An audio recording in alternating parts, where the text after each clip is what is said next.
Because that is how America has always worked. America was built by people who looked at an empty field and saw a farm. It was built by people who looked at a vacant storefront and saw a business. It was built by people who looked at an impossible idea and saw an opportunity. Because that, my friends, is what free people do. They dream, they create, and they build. For nearly 250 years, that idea has made America the most prosperous nation in history. And today, we are choosing between two very different visions of America. The Democrat Party believes that government builds America. The Republican Party believes that Americans build America.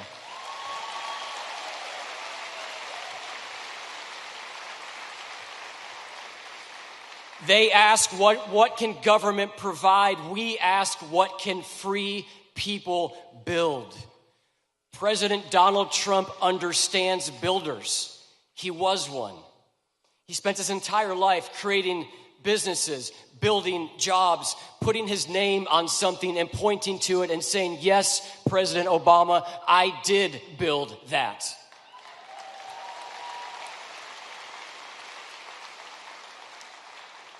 And now he's asking America to invest in something even more important, the next generation. That is the promise of Trump accounts. Before a child earns a paycheck, before they start a business, before they build a home, America is making a statement. Your future matters. See, Trump accounts not a government benefit. They're an investment in ownership. A declaration that we still believe the American dream belongs to the people willing to build it. The Democrat Party believes prosperity flows from Washington. We believe it begins in garages, on family farms, around kitchen tables, in small businesses, and anywhere free people are given the chance to build something.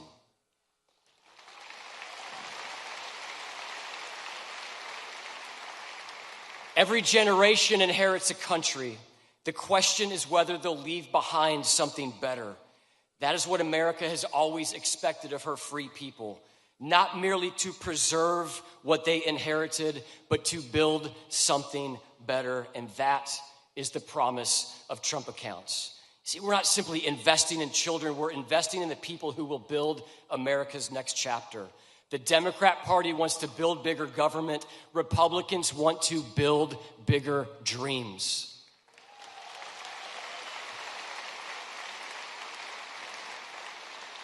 They measure success by how many people depend on government. We measure success by how many people create, how many people invent, how many people own, how many people succeed. That is the choice. A nation of dependence or a nation of builders. I know what President Trump believes. I know what I believe. I know what Republicans believe. And I know what built the greatest nation the world has ever known. We are in a fight to save Western civilization. We will do it by saving America, and providentially we will save America by saving Georgia, and we will save Georgia by saving the American dream. My name is Greg Dolezal. It has been an honor to be here with y'all today, and thank you so much for fighting for Georgia every single day. Thank y'all. Thank you. Ladies and gentlemen, please welcome to the stage Rick Jackson.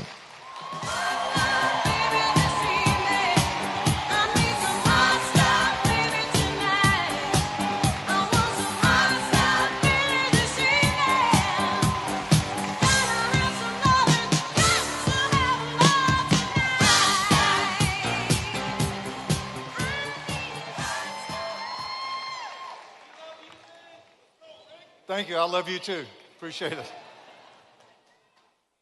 You know, I was never supposed to be here not on this stage, and not as running as our Republican nominee for governor, who I'm going to be serving 11 million Georgians, but especially for those people who don't have a voice. and not here today at an event of the President of the United States. It's amazing. He also works tirelessly for everyone that doesn't have a lobbyist or isn't protected by the media or isn't a political insider, just like me. I never met my father. He left when I was 9 months old. My mother was a sixth grade educated waitress. I grew up in Techwood Projects in Atlanta. I had 7 different stepfathers by the time I was 12 years old. I lived in 5 different foster homes, went to 13 different schools. Too many days I went around saying, I wonder, the future felt like it was somebody else, not just for me. That all began to change one Christmas when I was in foster care at the Methodist Children's Home. There were 100 kids there for Christmas. 99 of them went home to a family, and I was alone. I cried myself to sleep on Christmas Eve. I woke up the next morning, and there was an envelope that said from an anonymous donor. And in it was a $100 bill. It changed my life because somebody believed I mattered.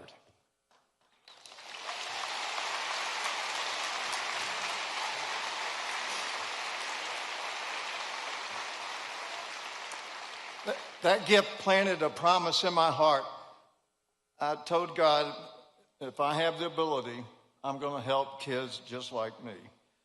We started a nonprofit called Faith Bridge Foster Care. It's a nonprofit for Christians to take care of our foster children because I wanted them to see what it was like to be in a good Christian home to influence them for the rest of their life.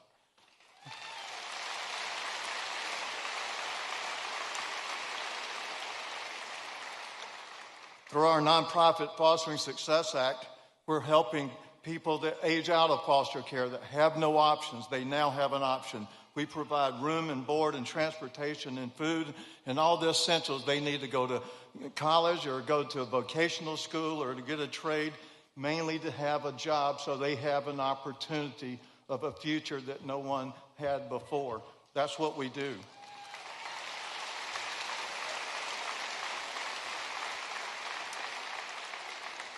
This comes from a personal conviction that a child's circumstances may explain where they start, but does not mean where it finishes.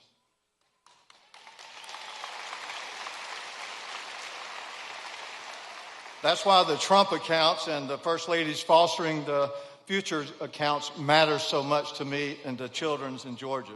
Eligible children in Georgia are automatically enrolled in a Trump account with a $1,000 federal contribution. Isn't that great? That money belongs to the child. And when that young person reaches adulthood, it will provide an asset, a stronger start, and a foundation for independence. But this is more than an account. It's more than just an account. It's a message. You are seen and you are valued.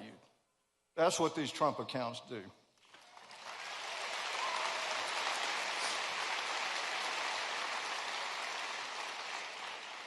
Your future is worth investing in, and I thank Governor Brian Kemp and First Lady Marty Kemp because they moved quickly to enroll every eligible child in Georgia. Thank you, Governor Kemp, for doing that.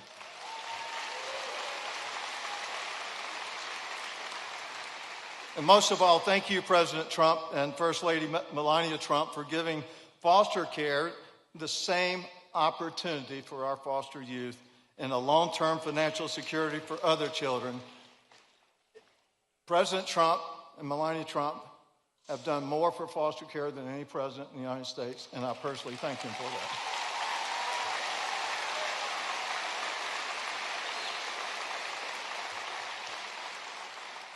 And I challenge Georgia business leaders and churches and nonprofits and citizens to help build on what all this has already done, because the government can open an account, but a community can open a future for a child.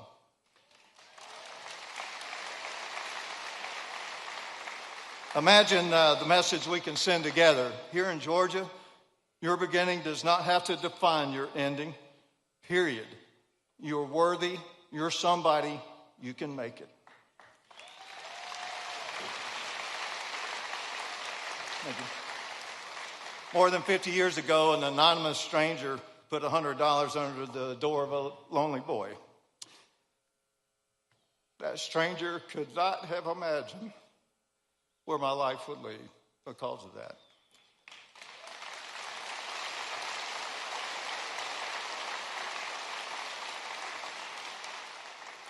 But that gift helped me believe that life could lead to somewhere. Today, because of President Trump and First Lady Melania Trump, we can place the same kind of hope into the lives of children into Georgia.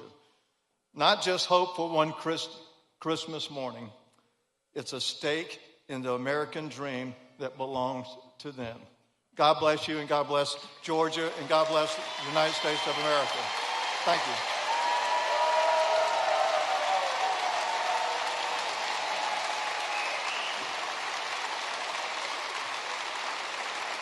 Ladies and gentlemen, please welcome to the stage the Treasurer of the United States, Brandon Beach. Surfing USA. You'll catch him surfing at Del, Ventura County line, Santa Cruz and Texas. Well, good afternoon. It's great to be back in Georgia. But more importantly, it's great to be back in Trump country. Folks, I got to tell you, it was a great honor to serve as your state senator for 7 terms in the Georgia Senate. But it's a real honor now to serve you, the greatest president in the greatest country, as your 46th Treasurer of the United States. Thank you very much. You know, when you look, on day one, President Trump hit the ground running. He signed 16 executive orders. He and Secretary Scott Bessent implemented tariffs to even the playing field and to create manufacturing jobs back in the U.S., and we're seeing that now. Then President Trump and Speaker Johnson passed the big, beautiful bill. And I want you all to think about this. They had a 2-person majority. How they pulled that off, I don't know, but it was because of President Trump's leadership.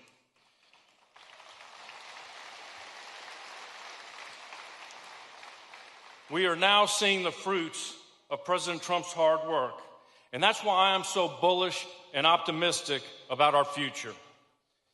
It's our 250th birthday, and I've been going around the country speaking and talking about American exceptionalism, American pride, American spirit, and American success stories. And we have an American success story right here in this room. Where is Jeff Sprecher? Jeff?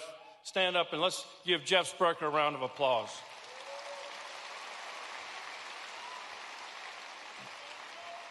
Jeff moved to Atlanta 35 years ago with $1,000, and he had a dream to start a company called Intercontinental Exchange.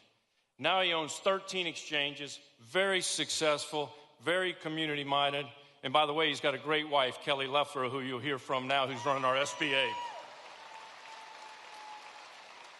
I want to tell one more success story from my home state in Louisiana, where I grew up. There was a guy that wrote a paper, and he wanted to open up a restaurant serving one item. He got a C-. He then went to the bank and tried to get a $50,000 loan. They wouldn't give him a loan. So he went to Alaska for 2 years and worked on the fishing boats, and he saved $50,000. He now is the richest man in Louisiana. He owns Raising Cane's. Folks, Jeff Sprecher and Todd Graves only happen in America. This only happens in America, where you can pursue your American dream. The next reason I'm so bullish on our country is look what we just did. We hosted the FIFA World Cup, and it was a huge success. And listen, people loved our air conditioning. They loved our ranch dressing. They loved Buc-ee's. They loved Waffle House. They love this country. We need to love this country.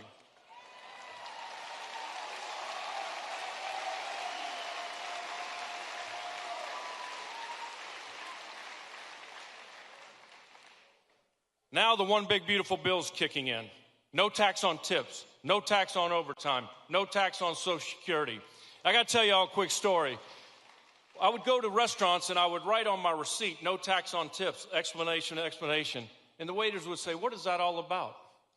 Well, after April 15th, I had a waiter come up to me and say, Mr. Treasurer, I get it now. I got $7,100 back on my taxes. Thank you.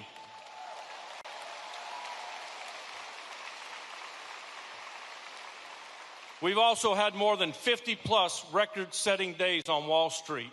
That's because of President Trump's policies. And for the first time in history, the Dow hit $50,000 points. Listen, we're going to have a booming economy. This will be a stark contrast between capitalism and communism. And you need to look no further than New York City. And I want to tell you something. If you don't remember anything I said up here today, I want you to remember this. Leadership matters, elections matter, and elections have consequences.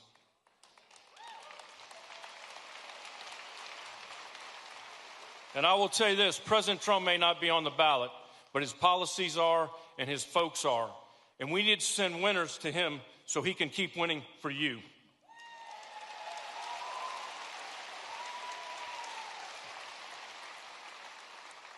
I want to close with this. I was really fortunate to be on the campaign trail with President Trump, and now I've worked for him for a year and a half. And it didn't take me long to figure out this. One, he works 24/7 for you. President Trump loves our country. He wants to beat China and Russia and everything. He wants to win, and he wants us all to win. President Trump loves his family, and he's very personable. President Trump loves and respects law enforcement and the military. But I want to tell you what President Trump really loves: capitalism. He wants you, your kids, your grandkids to be able to pursue the American dream. And President Trump realizes government doesn't create jobs. The private sector does. But what we can do as government is create a conducive environment through tariffs, low taxes, less regulation, provide an educated workforce, infrastructure investment, both roads and bridges, and 21st century infrastructure like AI, satellites, cable. And if we do those things and get the heck out of the way, we will have a great economy.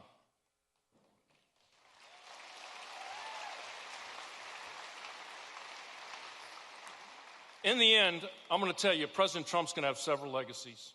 One, he secured the border. He didn't just secure it, he shut it down.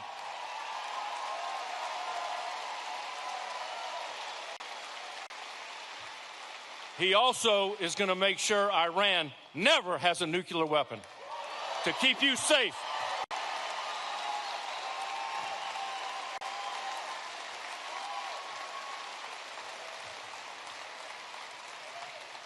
But I want to tell you, one of the biggest legacies he's going to have is what we're talking about today, Trump accounts.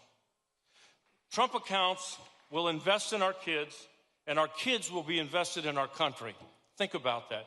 We're going to invest in them. They're going to be invested in us. We're going to jumpstart their future.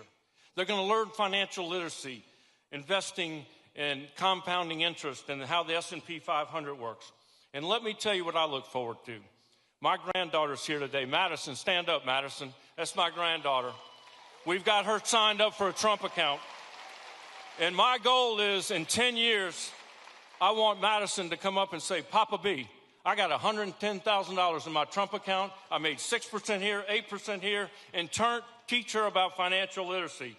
You're going to be successful, Madison. I promise. These Trump accounts will preserve capitalism and give young people the opportunity to pursue the American dream. And I'm going to close with this. I am unapologetic about loving this country, loving free enterprise, and loving capitalism. Folks, it's our 250th birthday. Happy birthday, America. God bless Georgia, and God bless America.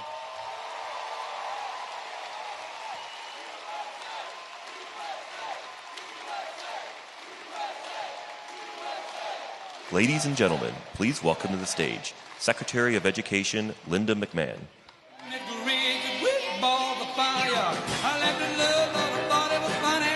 But you came along and you moved me, honey.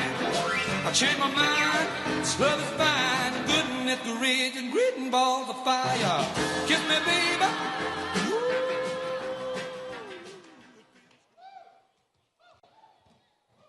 How fun was that? Oh my goodness. Well, it is so great to be here in the Peach State today. And here in Wheeler High School, home of the Wildcats, the championship Wildcats.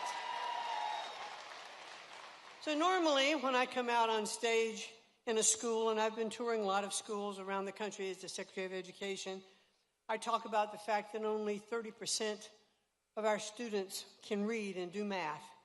And we failed our students, and President Trump knows that, but we're going to do something about it because we're going to bring education back to the states.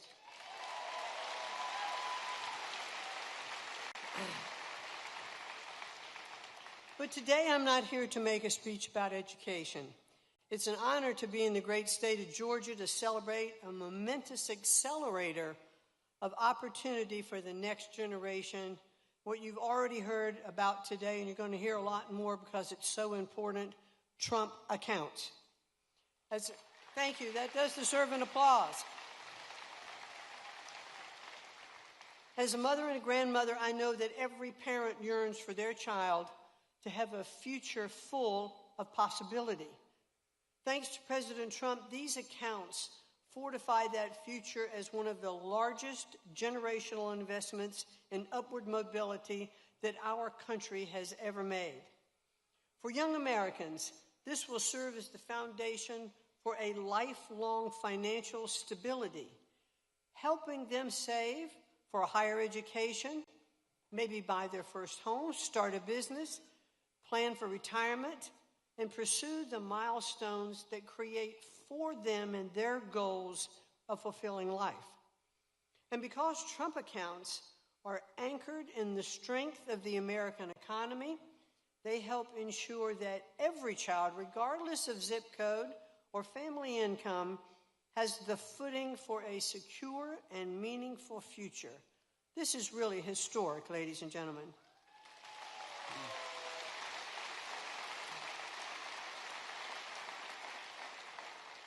For too long, many have felt the American dream slipping into the past. Well, not anymore, because under President Trump's leadership, we're opening every possible pathway for Americans to pursue that dream again, bringing back American jobs, helping small businesses get off the ground, making college more affordable, and strengthening our talent pipelines to high-wage, in-demand careers for our much-needed skilled workforce.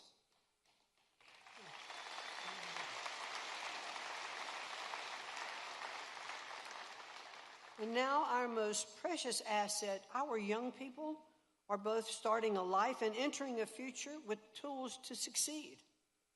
They are growing up in a country that nurtures their potential, equips them with real opportunities, and empowers them to build the lives that they envision for themselves, not that we envision for them. Time and time again, history proves to us that the best investments are those made in the American people, and especially in our children and in our young people. And thanks to President Trump, the next 250 years of our country look more hopeful than ever before. And together, thank you.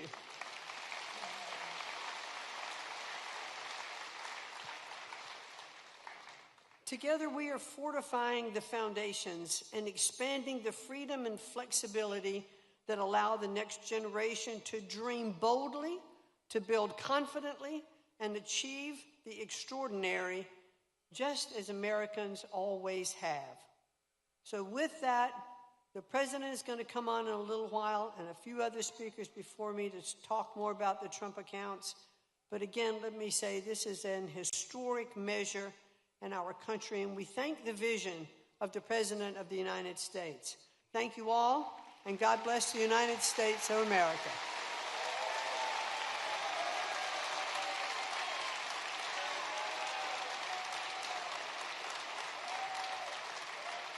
Ladies and gentlemen, please welcome to the stage Small Business Administrator Kelly Loeffler.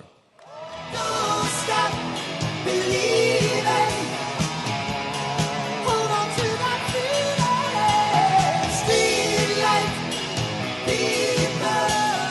Thank you so much. Hello, Georgia. What a blessing to be back home in the greatest state in the nation, right here in Georgia. And there's no better crowd to be with than our great students. I had the chance to meet so many of them before this started. God bless you guys. You are amazing. I am so glad to know you.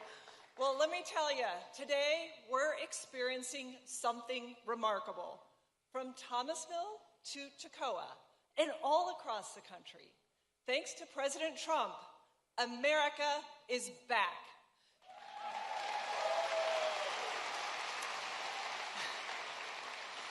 And you know who's leading the way? It's Main Street America. And here's something that the fake news won't tell you. In 2026, small business formation is at record all-time highs all across this country. We have a record number of Americans working in the workforce, and we have more than 500,000 new jobs created already this year.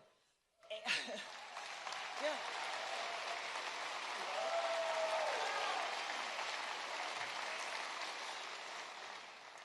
Now, here's another thing the fake news won't tell you. We have launched a massive, historic crackdown on billions of dollars of fraud to...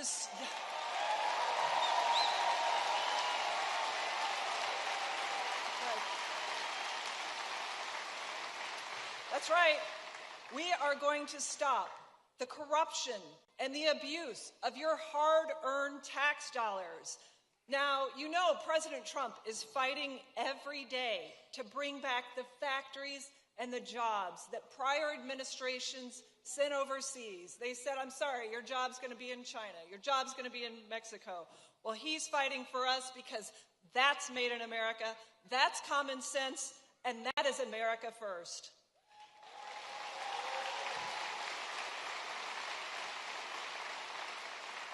And you know, it is common sense. America First rewards you, the hardworking American citizens, and it lets you keep more of what you earn. And that's all thanks to President Trump's working family tax cuts. They delivered over $3,000 in annual tax savings to Georgia families. They doubled the child tax credit, doubled, and ended taxes on tips, overtime, and Social Security.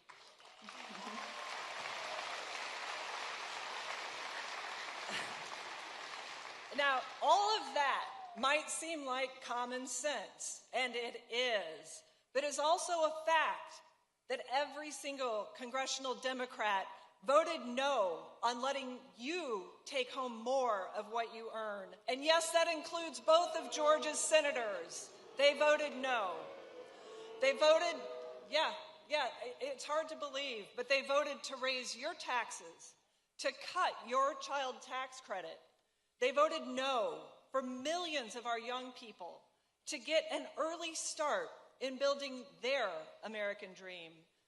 Thankfully, President Trump had our backs once again when he fought. Yeah. Let's hear it for President Trump.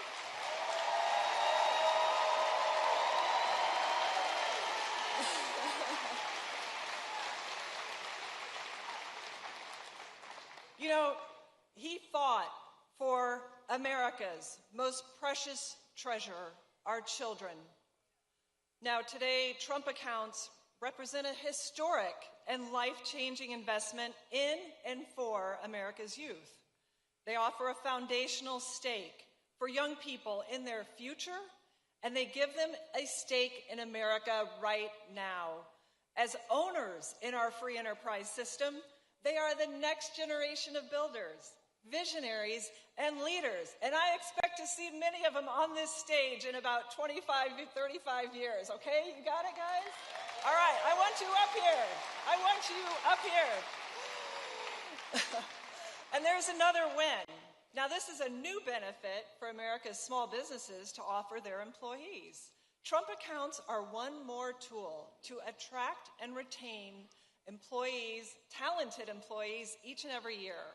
A small business can contribute up to $2,500 annually for each employee to their family's Trump account on a tax-free basis.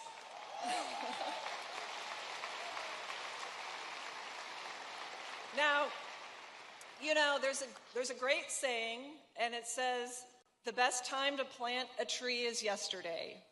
These accounts help plant that tree right now to get a head start on growth for this generation.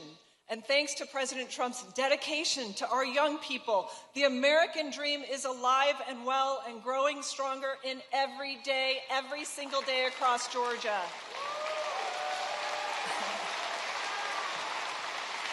Now,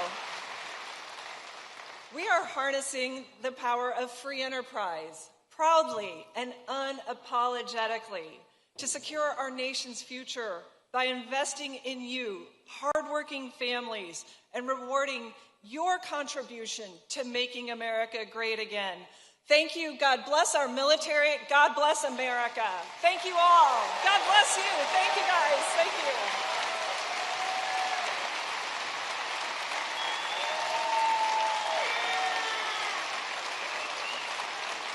Ladies and gentlemen, please welcome to the stage Secretary of the Treasury, Scott Bessent.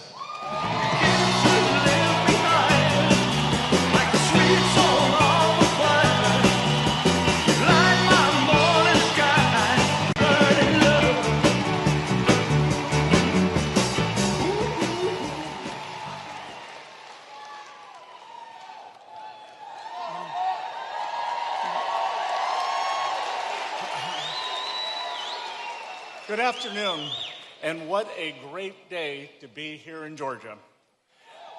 And what a welcome we are about to give President Donald J. Trump, who has never stopped fighting for the people of this great state. Now, many of you may think the best part of my job as Treasury Secretary is getting calls from the president in the middle of the night. And it's always the same question. Scott, I didn't wake you, did I? I said, no, sir, I'm always up at 1:52 on Tuesdays. But the best part of my job is to get the chance to get out of Washington to spend time with the amazing people of the United States. And there are few places where you see the strength of spirit and America more than here in Georgia.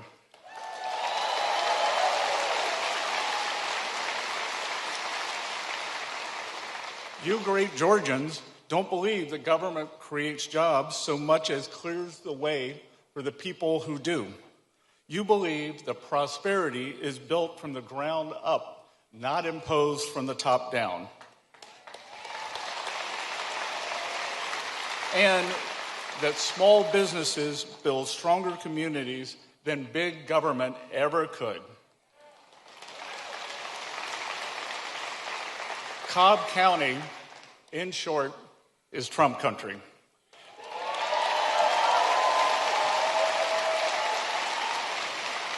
There's a reason why President Trump won more votes in Georgia than any other candidate in history, and I'm grateful to be with you here today so you can hear directly from him in a few moments.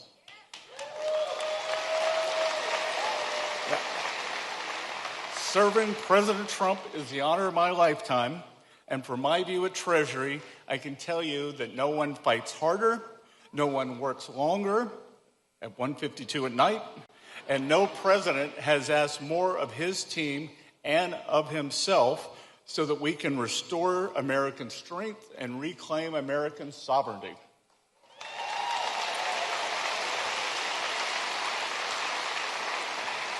His record speaks for itself. Well, let me remind you that President Trump has signed the largest tax cuts in American history and made them permanent.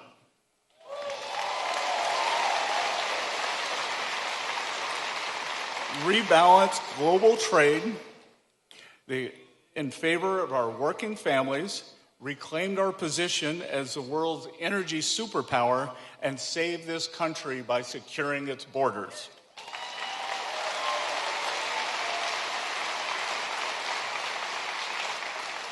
Any single one of these wins would be historic, but taken together, they are transformative. Our economy has now averaged over 100,000 good-paying private sector jobs. Let me repeat that. Private sector jobs, not government jobs, for the last 4 months. And real GDP has increased at a rate of 2.7% over the past 4 quarters. Private sector employment is up more than 900,000 since the president came into office. The Working Families Tax Cuts delivered the largest share of tax relief directly to millions of low and middle-income Americans. And as Administrator Loeffler said, every Democrat in the Senate and House voted against it. Here in Georgia, the tax cuts saved the average family more than $3,100 on their taxes this year, and protected over 200,000 jobs. Meanwhile,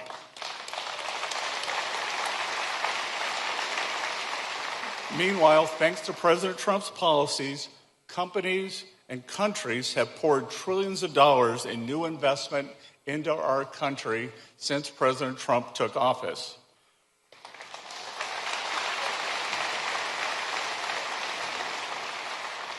More Americans are working than any time in our nation's history.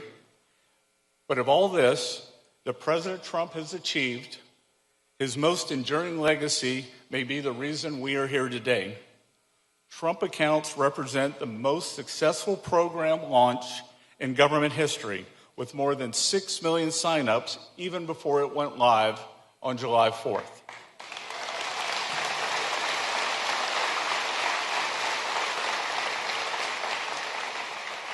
Every child born during the president's term can get a stake in the American dream from day one with a $1,000 seed investment from the U.S. Treasury. And do not listen to the Democrats when they claim that this is a program for the rich. 86% of enrolled children are from families earning less than $200,000. Trump accounts are reaching the very people they were designed to serve.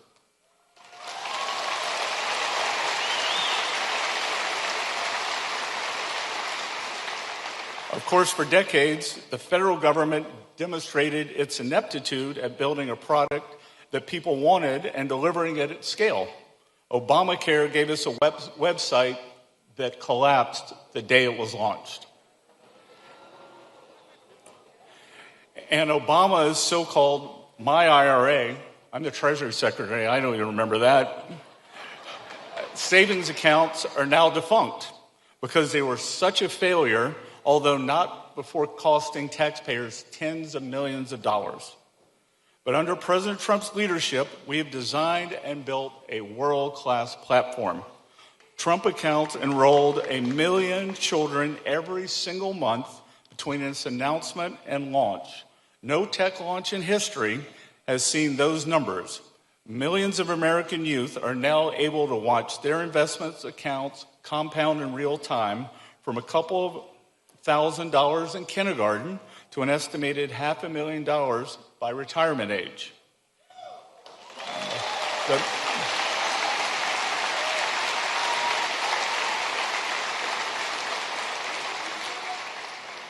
It turns out that the federal government was capable of implementing a great program, but all we needed was a new president.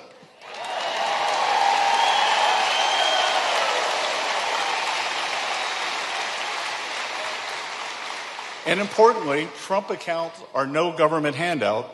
They are a child's first claim upon the American dream at a time when too many people are taught to doubt it. Look around our campuses and classrooms today. Apart from those here at Wheeler, of course, you will find that our students are being sold the seductive lie that government can solve every problem, redistribute every dollar, and supplant its judgment for our own. Our children are taught to romanticize an ideology that results in ruin wherever it is tested, to critique capitalism for every one of its flaws, and to forgive socialism for every one of its constant failures. In New York, the current mayor rose to power by repackaging failed ideals of the past as a moral cause of the future. But in Georgia, you know that beneath that youthful veneer lies the oldest impulse in politics, which is to concentrate power and then call it compassion. Show me some place where this has ever worked. Moscow, Caracas, Havana. These workers' paradises have all ended up as deprivation hellscapes. So at their core, Trump accounts represent the triumph of capitalism over socialism. And now our answer to the next big...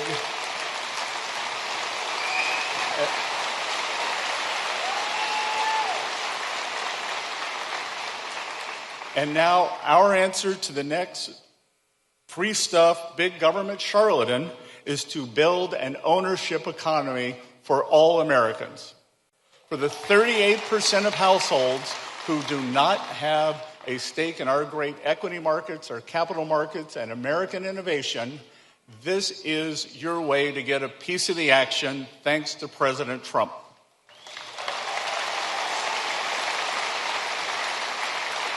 It is to counter the rising tide of freedom-strangling socialism by creating a new generation of shareholders. And it is to remember that the surest defense of a free society is the citizen who owns a share of it. So the full reach of this presidency will ripple across generations to come, thanks to policies like Trump accounts. But my own sense of his place in history is already clear. Donald J. Trump is the most consequential president of my lifetime.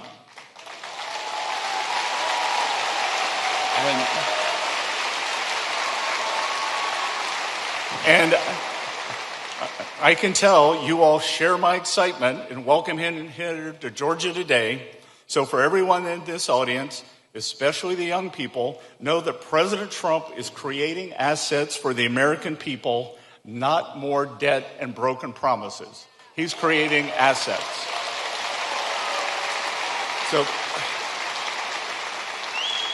I want to thank the families of Wheeler High School for receiving us all so warmly, to the great people of Cobb County for being here, to President Trump for affirming that the American dream belongs to every child, and for equipping the next generation to claim its rightful share of it with Trump accounts. Thank you all very much. It's an honor to be with you here today.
must be lights burning brighter somewhere.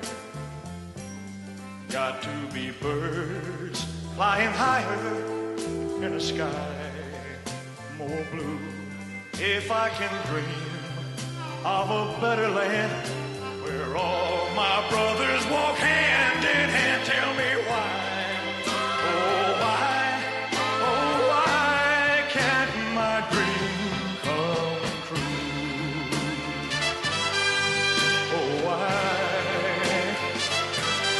There must be peace and understanding sometime. Strong winds of promise that will blow away the doubt and fear. If I can dream of a warmer sun where hope keeps shining on everyone, tell me why, oh why won't that sun appear?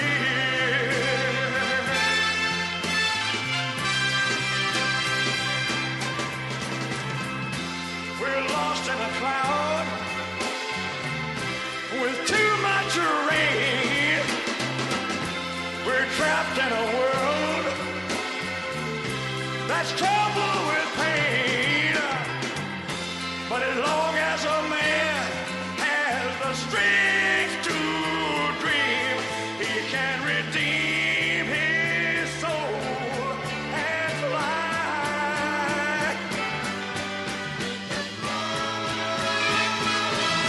Deep in my heart, there's a trembling question. Still I am sure that the answer's gonna come somehow.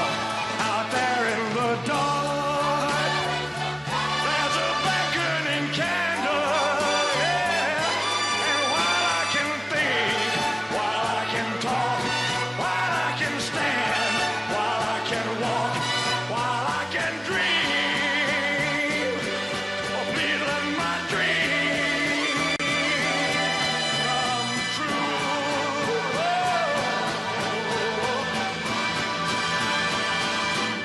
Right now, let it come true right now. Oh yeah.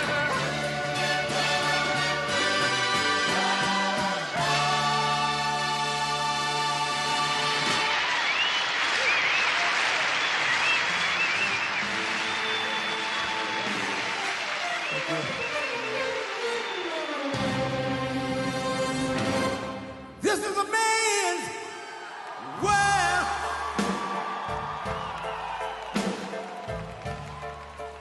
This is a man's world.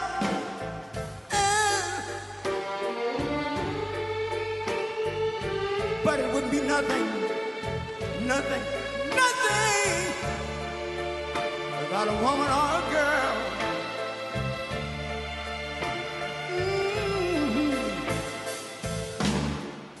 You see, man made the car to take us over the road. Man made the train, carry the heavy load. Man made the electric lights to take us out of the dark. And man made the boat for the water. Like my Bible said, Noah made the ark. This is a man's world. Ow! But it wouldn't be nothing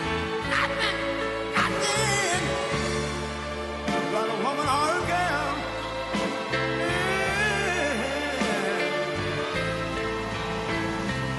L'uomo rincorre il potere, ma lui non sa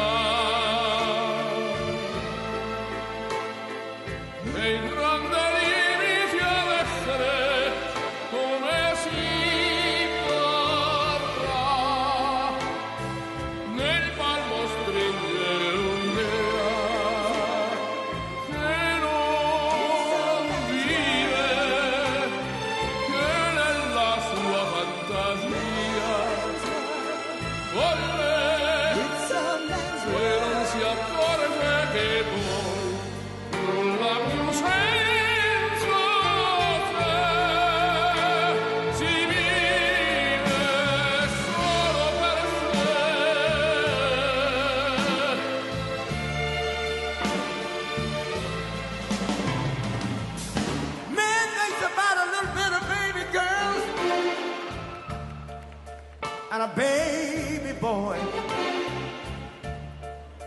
Man make them happy because man make them toys. But after man made everything he can, man make lira, pesos, dollars, rubles, and buy from every good woman and every man. This is a man's world. But when we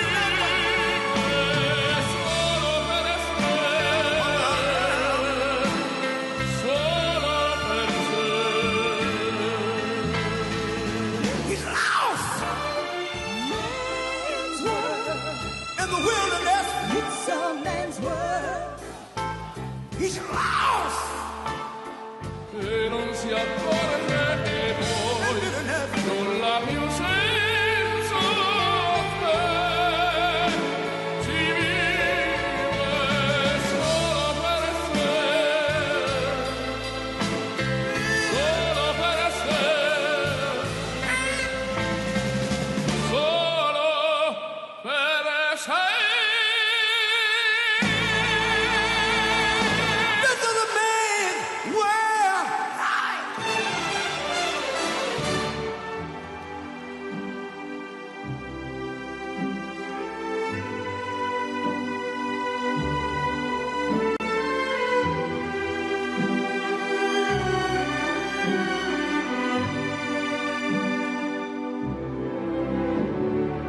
Quando sono solo sogno l'orizzonte, mancano le parole.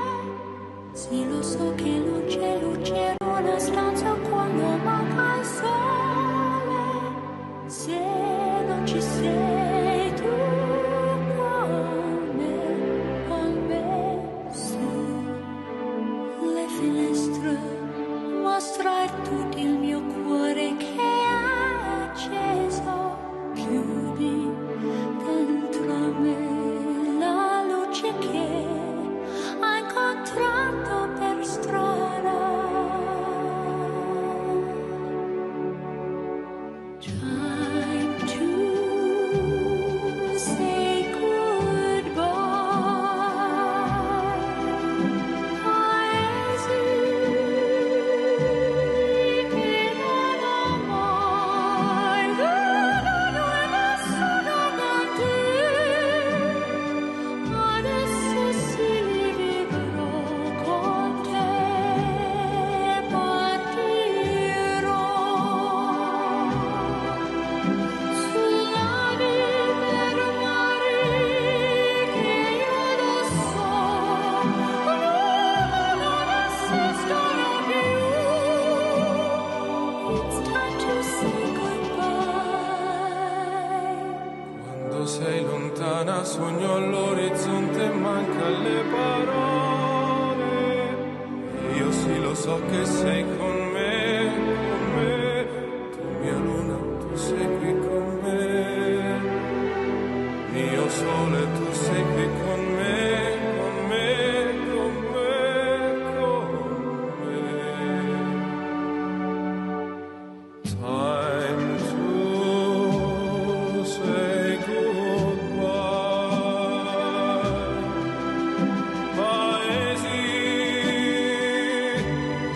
che non ho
been 7 hours and 50 days since you took your love away.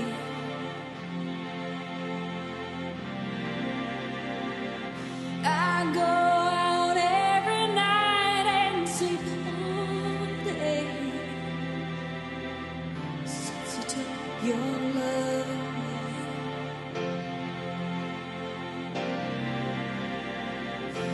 Since you've been gone, I can do whatever I want. I can see whomever I choose.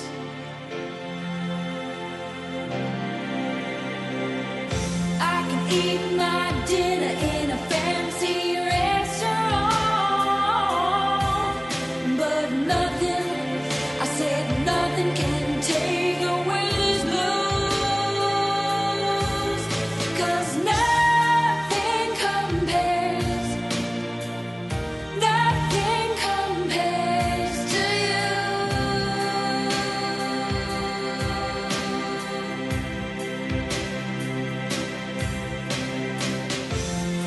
It's been so lonely without you here,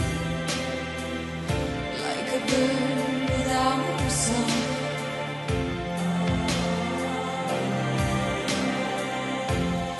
Nothing can stop these lonely tears from falling.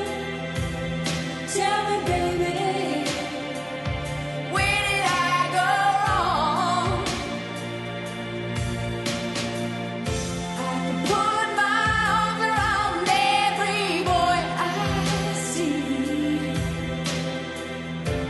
They only remind me of you.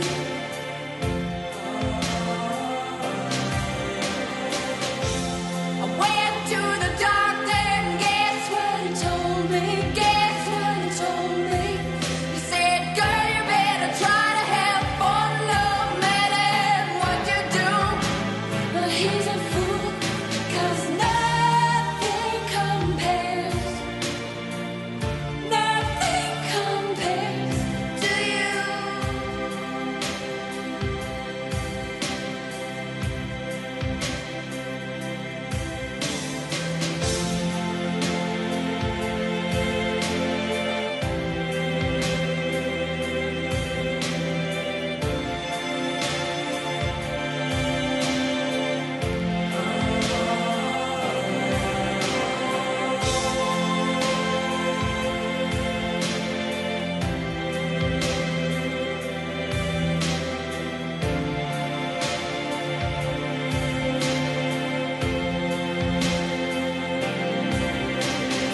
All the flowers that you planted, mama, in the backyard,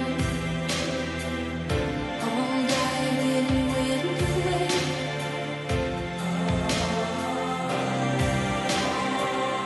I know that living with you, baby, was sometimes hard,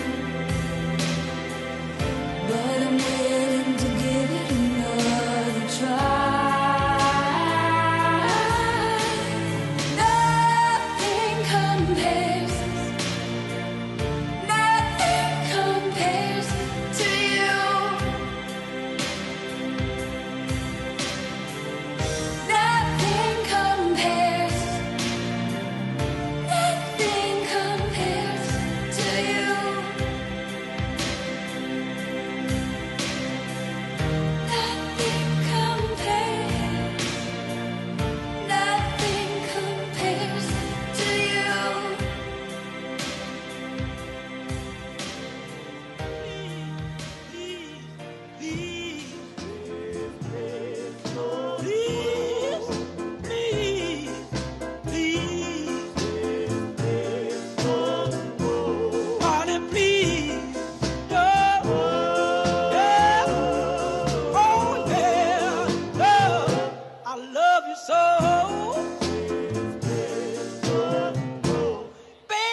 streets for money.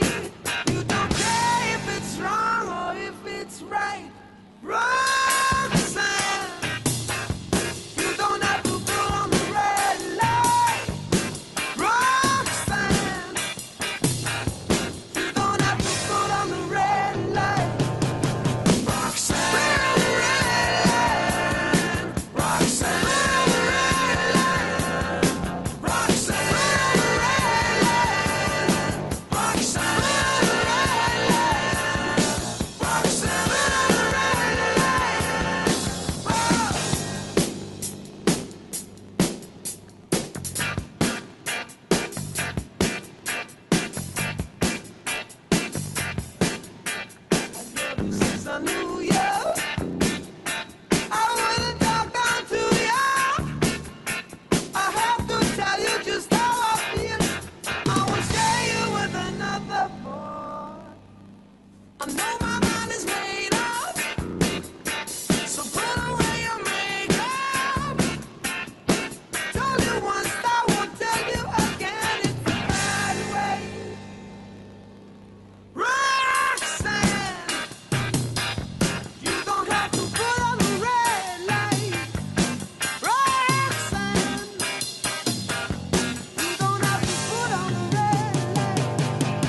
ladies and gentlemen, the 45th and 47th President of the United States, Donald J. Trump. And I'm proud to be an American, where at least I know I'm free. And I won't forget the men who died, who gave that right to me. And I gladly stand up next to you and defend her still today. 'Cause there ain't no doubt I love this land. God bless the USA.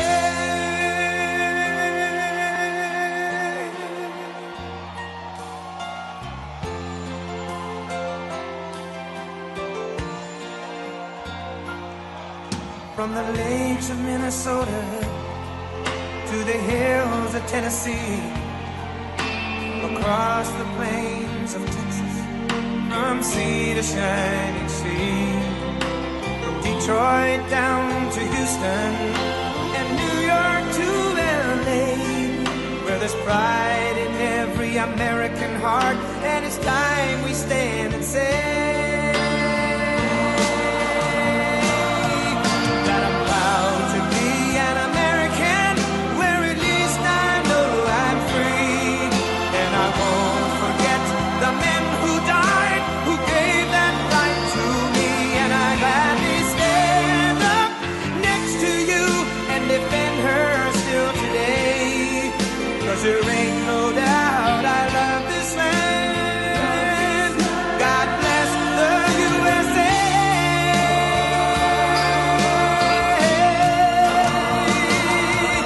And I'm proud to be an American, where at least I know I'm free. And I won't forget the men who died, who gave that right to me. And I gladly stand up next to you and defend her still today. 'Cause there ain't no doubt I love this land. God bless the USA.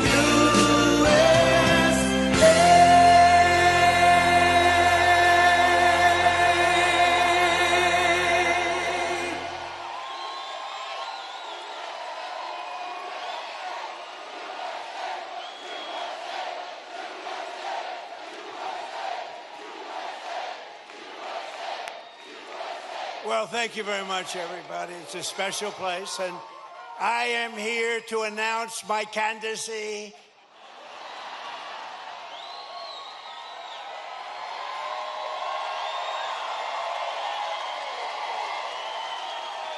I'm only kidding. Nah, boy, I tell you what a group. We have thousands of people outside on a weekday. The weather's nice, but we're in Marietta. We're in Atlanta, right by it.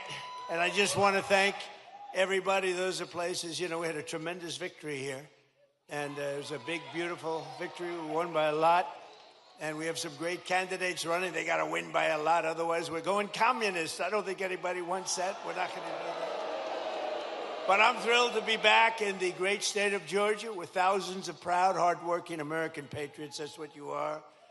And with your help in 2024, we earned more votes than any candidate in Georgia history. There's never been anything like it. And when I say that, I have to be careful, because look at all the fake news back there. They will correct me. They will say, he said he earned more. If I didn't earn, if I was 2 votes short, they would say, he's lying, he's lying. They are sick individuals. They're the fake news. But I have to be careful. No, we weren't. We had more votes than any candidate in the history of this great state, and I'm very proud. I love Georgia. I've always loved it.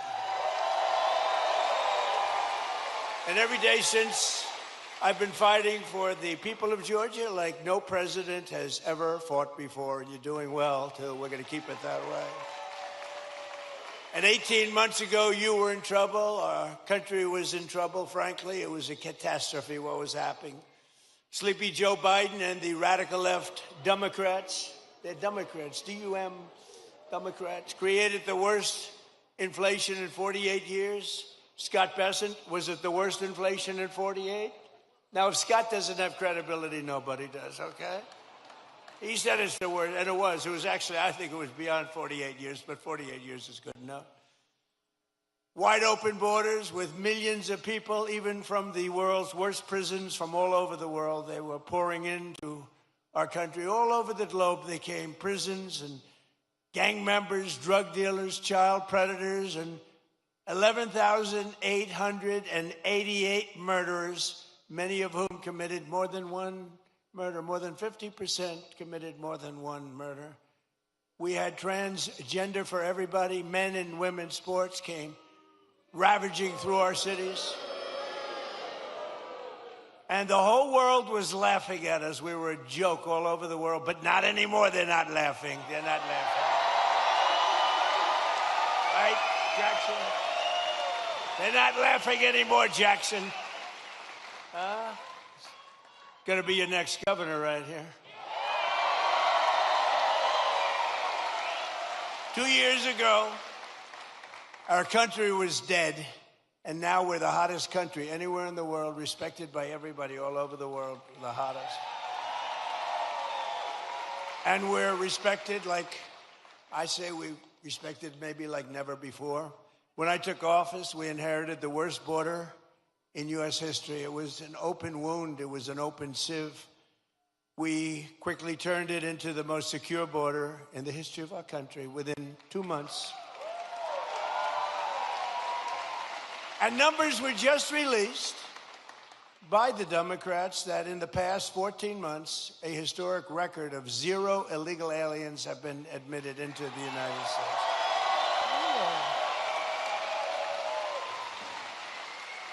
And now our crime numbers are among the lowest they've ever been. It's plummeting downward, and nobody's ever seen anything like it. Nationwide crime has been the lowest numbers that we've had in many, many decades. Last year, we achieved the largest drop in the murder rate ever recorded to the lowest level in 125 years. That's since 1900. That's before my father was born. Before my father was born, think of it, from the year 1900, lowest murder rate and that's despite the fact that we had millions of people poured into our country who were, in many cases, very, very dangerous people. We cut the flow of fentanyl across our border by 67%.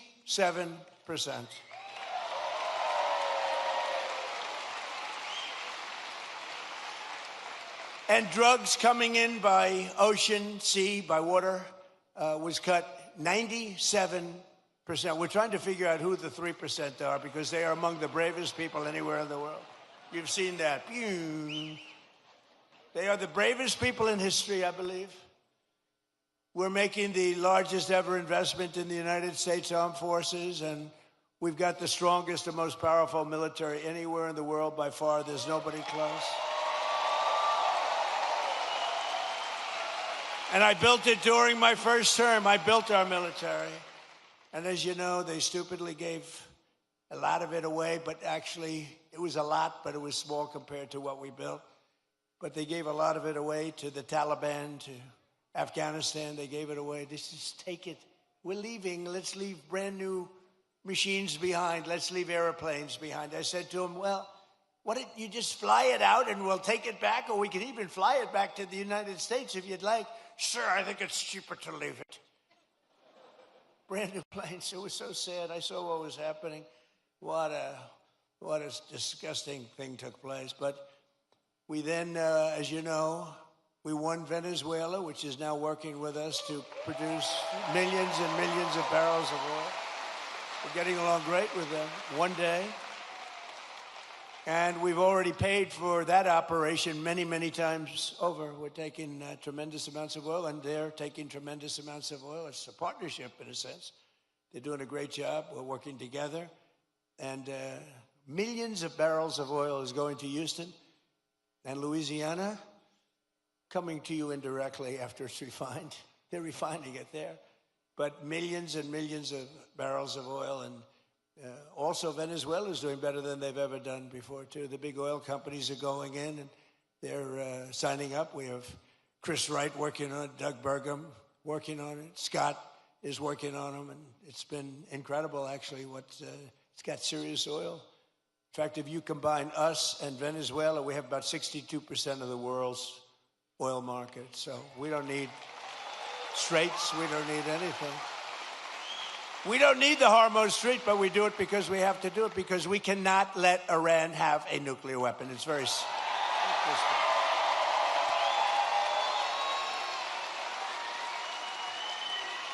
So we're likewise winning in the Islamic Republic of Iran, and we're ensuring that they will never, ever be able to do to us what they've done to so many. You know, they've killed 52,000 plus protesters. People that were protesting have been killed. 52,000 over the last 4 months. Nobody wants to talk about the fake news back then, never mentions that. And I just left Dover Air Force Base, which is an incredible place, but oftentimes very sad, because that's when they bring the bodies of our great heroes, our great patriots, warriors. They bring them back to Dover. And I've been there many times before. This was in particular something very sad. I attended the dignified transfer ceremony for 4 great U.S. service members killed in the conflict with Iran. As they returned to American soil at Dover. And one of the families happened to be traveling to Georgia. Beautiful family, beautiful wife and husband and brother-in-law. And I said, I'm going to Georgia too. Where are you going? She said, well, after this, sir, they lost their beautiful son. We're going to Georgia. I said, so if you want, I'll give you a ride on Air Force One. And they said, wow, wow.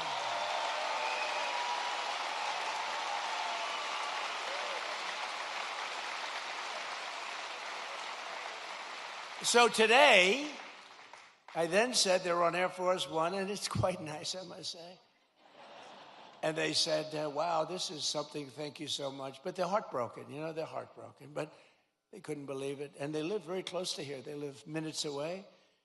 And we're here today, and I said to them, celebrating the memory of their beautiful, this was a beautiful son. You know, I read, when I go to Dover, I read charts on all of the young people, and some are unbelievable. Some are a little bit, you know, they got a little bit of a couple of little bad things put in. This is a son who is like a flawless, perfect person, beautiful, beautiful son, handsome in every way, brilliant, respected by everybody. His sheet read so beautifully, and I told them that their beloved son, and it's his name was Lieutenant Tyler Feehan, and he was a person that was going all the way. He was going to be a general. He would have been a general very quickly. He was heading in that path. But I just want to thank Tyler's mother, Sherry, his father, Stephen, and his uncle, David, great people. I got to know them a little bit on the plane, and standing there watching this sight, which is, it's very, very tough to watch, to be honest with you. Very tough. I think it's the toughest thing I do. If anything I do all this stuff, but I think it's the toughest thing I do. But to Sherry and Stephen and David, we will carry Tyler's memory in our hearts forever. And I just want to thank you. It's an honor to have you here today. Please.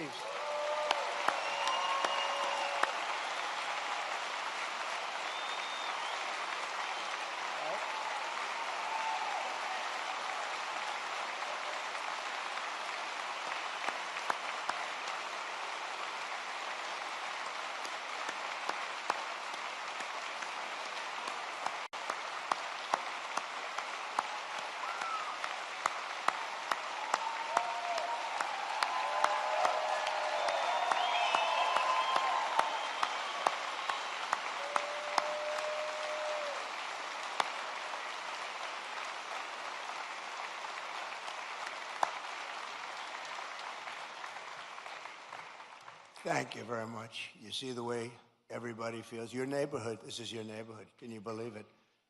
You see the way they feel. Thank you. Thank you, Sherry. He's looking down right here. He's so proud right now. So together we're making our country safer and stronger and far more successful than it's ever been before. And that's happening before your very eyes. That's why I call it the golden age. This is the golden age of America. We're building more plants than at any time in the history of our country. And not just AI and all of the different things you read about. Things like auto plants, you know, the old-fashioned way. Toyota just announced they're leaving Mexico and they're coming in. They're going to be building the largest plant anywhere in the world. They're all coming back. They're all leaving Canada. They're leaving Mexico. They're coming in from Germany and Japan and South Korea. They're coming in from all over. And people that have been doing this, people like Scott and others that have been doing this for a long time, they've never seen anything like it. I don't think you've ever seen anything like it. McGee, have you? You haven't seen anything. He's doing such a great job. In 4 long years of the sleepy Joe Biden administration, they got less than $1 trillion of new investment in our country. In 4 years, much less than $1 trillion. In less than 2 years, much less than 2 years, actually. In fact, at the end of the first year, but less than 2 years, in my administration, we've secured more than $19.2 trillion in new investment from all over the world.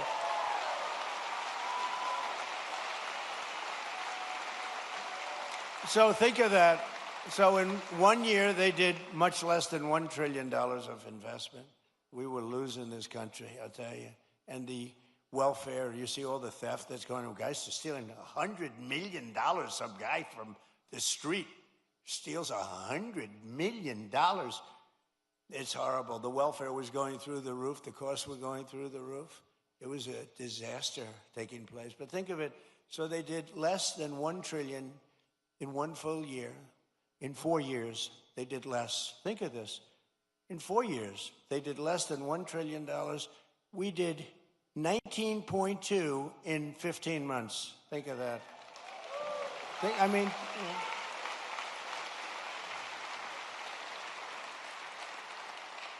The pharmaceutical company, we're bringing our pharmaceuticals, we learned that through COVID, we're bringing the pharmaceuticals back.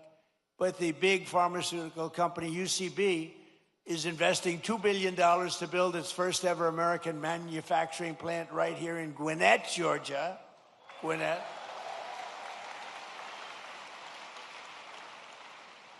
Look at the front row Joes. I love these people. I love these people.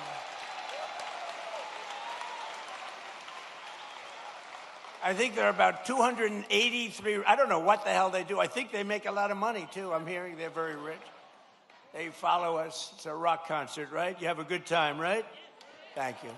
They've been with me right from the beginning. It's how many have you done so far, do you think? 4, 5, 6, close to 1,000. It might be. You think he's kidding? It might be. Well, we love you. Thank you very much. We love you guys. Thank you. We have groups. We have a group from, I don't know if they're here, but we have a group from North Carolina, women, beautiful women. They follow us, and they're at 218, I think. 219, they come, and I always say, what the hell are your husbands saying about this? This is crazy. They're these beautiful women. I think they're sort of a wealthy family. I don't know what the hell's going on with them. But, you know, like the front row Joes, it's good. We have a lot of those groups. They're just great. They've been with us right from the beginning. And you know why they're with us? Because they love our country. That's why they're with us. It's really why they're with us. So Japan is investing $600 million in a cutting-edge diamond processing facility, as you probably read this morning in your state. $600 million. Yamaha Motors is building its brand new U.S. headquarters in Kennesaw.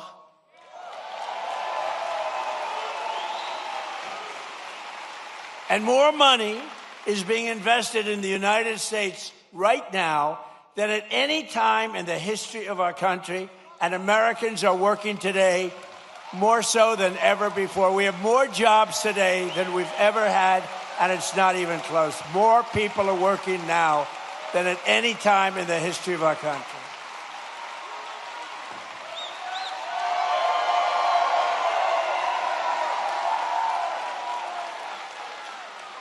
And the stock market has said, and that's with this skirmish we have going on. I call it a skirmish. This is with this skirmish we have with the Islamic Republic of Iran. And I call it that because let me tell you, they're getting hit so hard. And they want to make a deal. But I say they're not ready to make a deal. Because every time they make a deal, they want to change it and everything. They're not ready. They'll be ready very soon. And this is despite this, it's going on. The stock market has hit 73 all-time highs since the election. Think of that. And the typical American's 401k is up by $34,000, setting records day after day. It's up by numbers that have never been seen before. So your 401ks, they always say, oh, the stock market. Stock market's very important. But I have people coming up to me that have 401ks. They said, you know, I was a disaster. My family wouldn't talk to me. They thought I was a total loser. And now I'm like, the one guy said, I feel like Warren Buffett. No, the markets are right through the roof. And it's a beautiful thing to watch, frankly. It's beautiful. It's brought families together. I mean, I told the story about a policeman in New York City. He said, my wife was really down on me because the 401k was a disaster, wasn't moving. And you get elected, and it's she thinks I'm the most brilliant financial mind in the world now. She loves me much more than she did. She's close, but you should never love for that reason. Remember that, please. And while the stock market is skyrocketing way up, inflation is way down. We're coming way down. And last week, it was announced just last week that inflation dropped by the largest amount in more than 6 years, because we're doing it right. We're running the country properly. And they tried to blame high prices on me. So think of it. When I inherited this thing on January 20th, we had the highest inflation in many, many years, 48 years, they say. I say maybe ever. This is what I inherited. And when I had nothing to do with it. I walk into office, I have a press conference first or second day, and they're screaming at me, what are you going to do about high prices? Right? What are you going to do? I said, I just got here. What are we talking about? Tell me. Eggs have gone up 4 times. 4 times. I said, I just got here. Give me a break.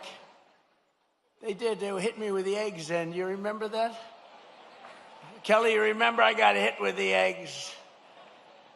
First day, first press conference, nice friendly press conference. You know, they treat me so nicely. What are you going to do about the prices?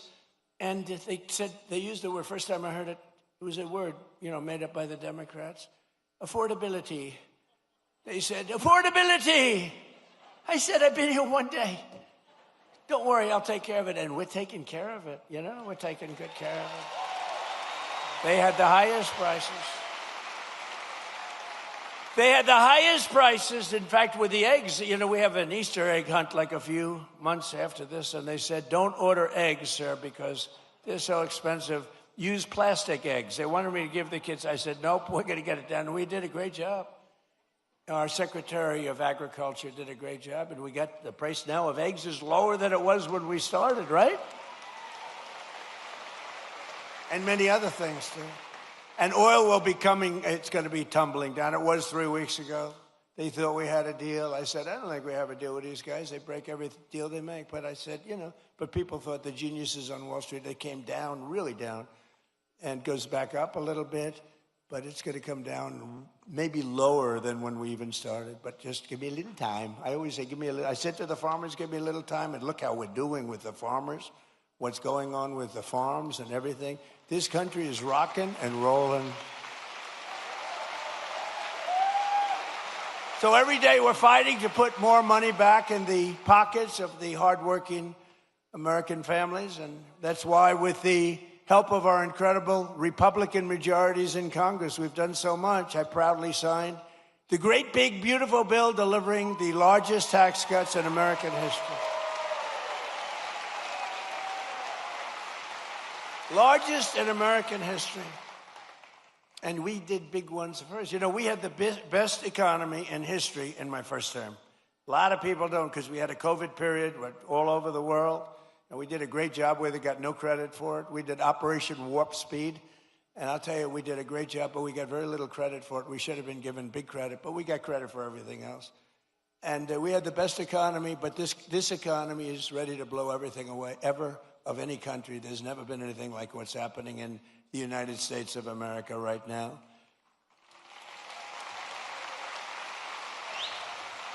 So I just want you to remember that if you're paying a little bit more, a lot of it's come down now. We got it coming down very rapidly, actually. Look at the number just released.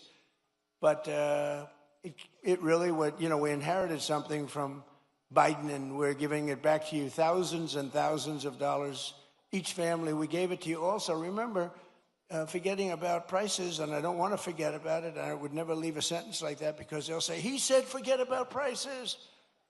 I said, despite anything you see, we gave you no tax on tips, no tax on overtime, no tax on Social Security for our great seniors.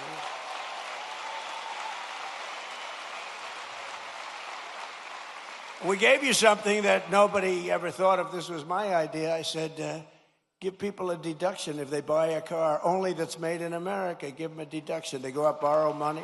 They're allowed to get a deduction. But this past filing season, 130,000 tipped workers right here in Georgia saved an average of more than $7,000 on their taxes, and that's because of no tax on tips. We're building a tremendous military facility at the White House. It's a ballroom, but it's also a big military facility, a drone port on top, and tremendous things underneath. And they've been working hard, a lot of overtime. They work till 11 o'clock in the evening, almost every evening, 11:30. They get there at 6 o'clock in the morning. They're really working. And the other day I went over to them and I said, gather together. And I had, hundreds of workers, very big thing it is. Beautiful. It's going to be incredible. It's an incredible project. It's a contribution to the United States of America by very wealthy people and very wealthy companies that it cost this country. But what happened is I said to all the workers, it was a Sunday and they were working on a Sunday. Maybe they shouldn't. Maybe they should be in church. I don't know. I'll get them in trouble. But they were working on Sunday and I said, remember this, no tax on overtime, all the overtime they're making. And they gave me a big cheer. No tax on overtime. As an example, 700,000 Georgia workers saved an average of over $3,000 thanks to no tax on overtime. And 500,000 Georgia seniors paid $0 on their Social Security benefits thanks to no tax on Social Security. But perhaps most consequential of all is the provision that the great, big, beautiful bill that we're celebrating today. It's something that's beautiful. It's beautiful because it takes care of our youth. It's called the Trump accounts, and it's hot as a pistol. It's hot as a pistol. And under this groundbreaking new policy, every American child gets a tax-free investment savings account that can grow over the course of their childhood and be used for them when they reach 18 or 21. Their parents, grandparents, employers, and loved ones can contribute up to $5,000 a year. And with the modest contribution, these accounts will reach hundreds of thousands of dollars for these young people by the time they get to, let's say 18, let's say 21. But by the time they're just young adults, they could be worth hundreds of thousands of dollars, most likely will be. And for decades, Washington politicians gave our children absolutely nothing but debt. But the Trump accounts, we're finally seeing and ensuring that every young American gets a great start in life and a really fair shot at the American dream, which is what we all want. They all aspire to that.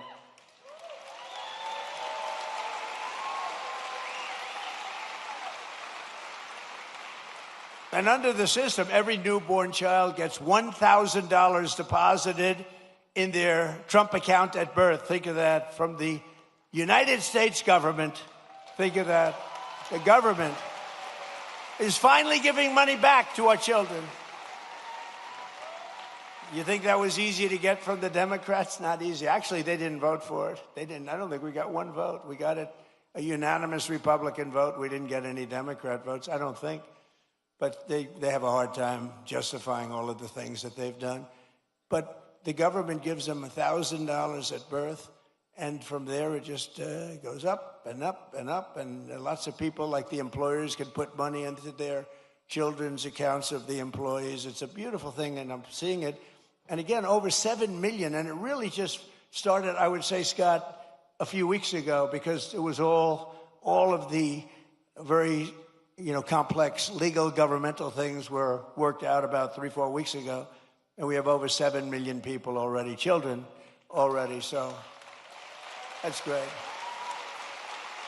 And I want to just tell you that generous individuals like Michael and Susan Dell, Brad Gerstner, and so many others have donated billions of dollars to fund Trump accounts for millions of children. Some people are going to take the children from states, the entire state. Like Gerstner is looking at the state of Indiana, where he contributes the money for, these are wealthy people. They've made a lot of money. They're putting it back. But Michael and Susan, they're two special, incredible people. As an example, donated $6,250 million into the accounts for youth. They gave them for youth.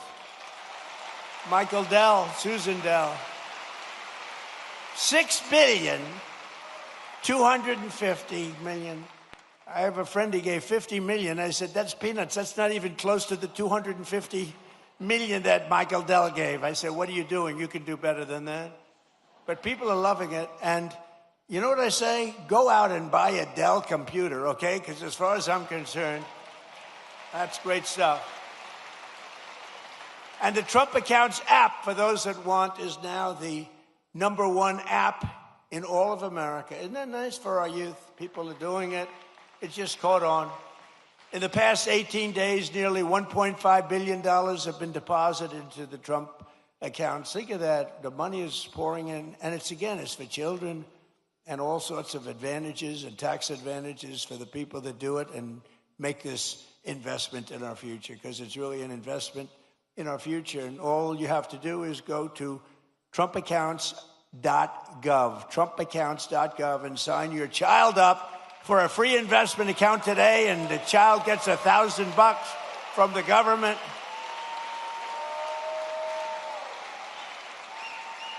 You think that was easy to do? That wasn't easy to do. Tell the Democrats you're giving everybody $1,000.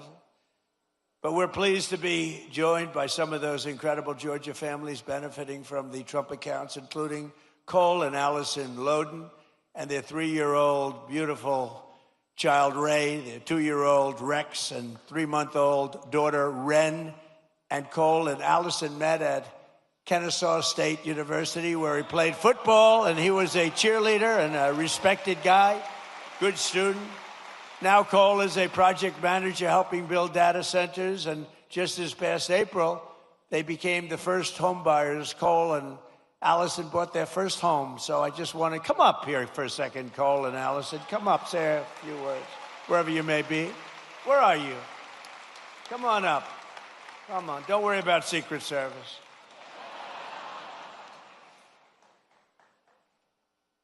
We've had people come up. One of them almost got beat up, and all they did was, I said, come on up. And they, oh, beautiful. Wow. That's so nice. Be careful. You can't fall like Sleepy Joe. You can't. Come on, say something. Come on, please. How are you? Hi, sweet. Oh, what?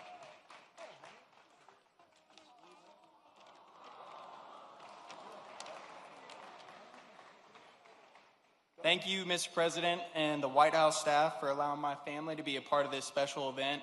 It is truly an honor. Thank you, Mr. President, and your administration for the hard work and commitment that that made the Trump account possible. As a father, it's encouraging to know that our children's future can begin with an investment from day one. To every eligible new parent, I encourage you to take advantage of this opportunity by opening a Trump account for your child and continuing to invest in it each and every year. Mr. President, thank you for your continued commitment to investing in American families. And on behalf of my wife and me, thank you for providing our children with a greater opportunity to pursue and achieve their American dream. Thank you, and God bless America.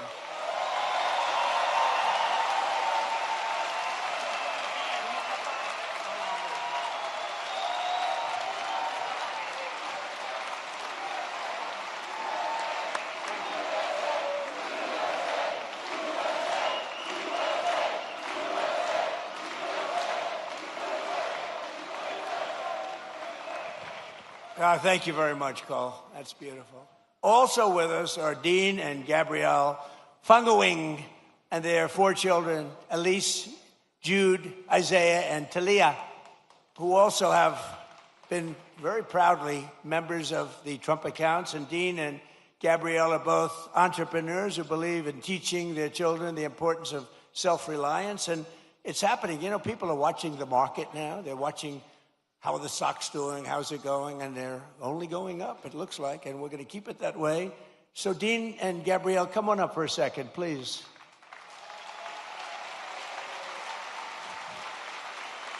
Wow. Wow. Beautiful.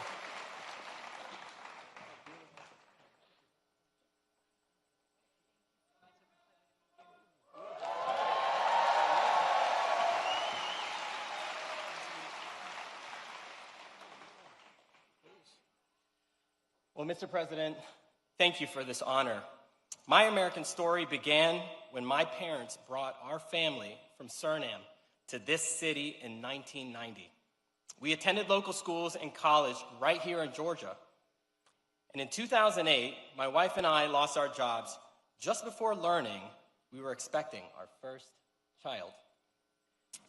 A friend taught me the appliance repair and service trade, and it changed our lives.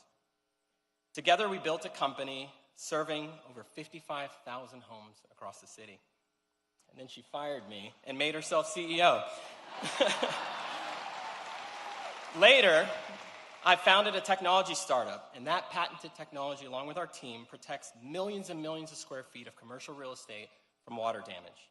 Standing with me today are my wife and our 4 beautiful children. We opened Trump accounts for each of them, and because investing in the next generation strengthens the fabric of America. Thank you. Thank you, Mr. President, and God bless America, and God bless you.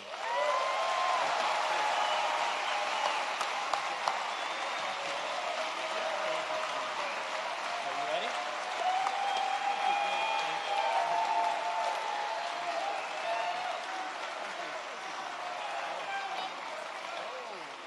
She made that for Kai.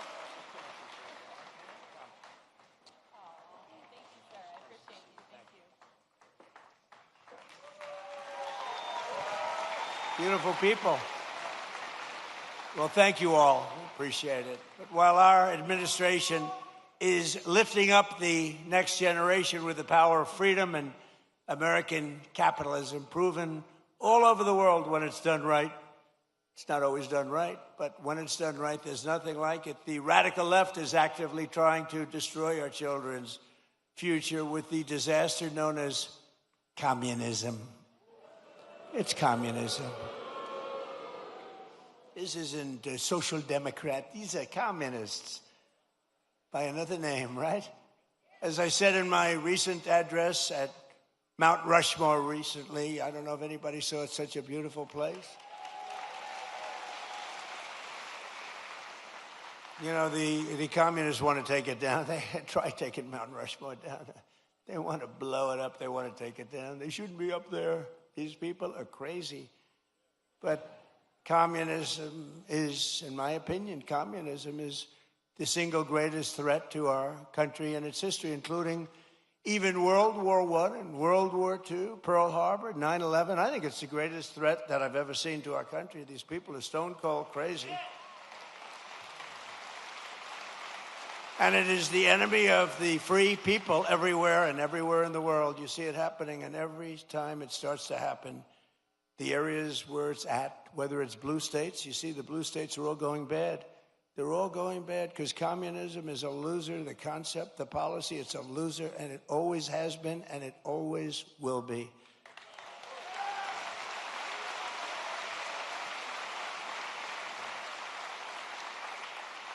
And, you know, they want to give everyone everything away. You want free rent? You want free house? What they don't say is that a year from now, there'll be absolute squalor, turmoil, and death. And that's the way it's happened all the way. It goes back thousands of years by different names. But that's the way it happens all the time. It's squalor, it's poverty, it's death, it's destruction. And that's why we declare again today that the United States of America will never be a communist country.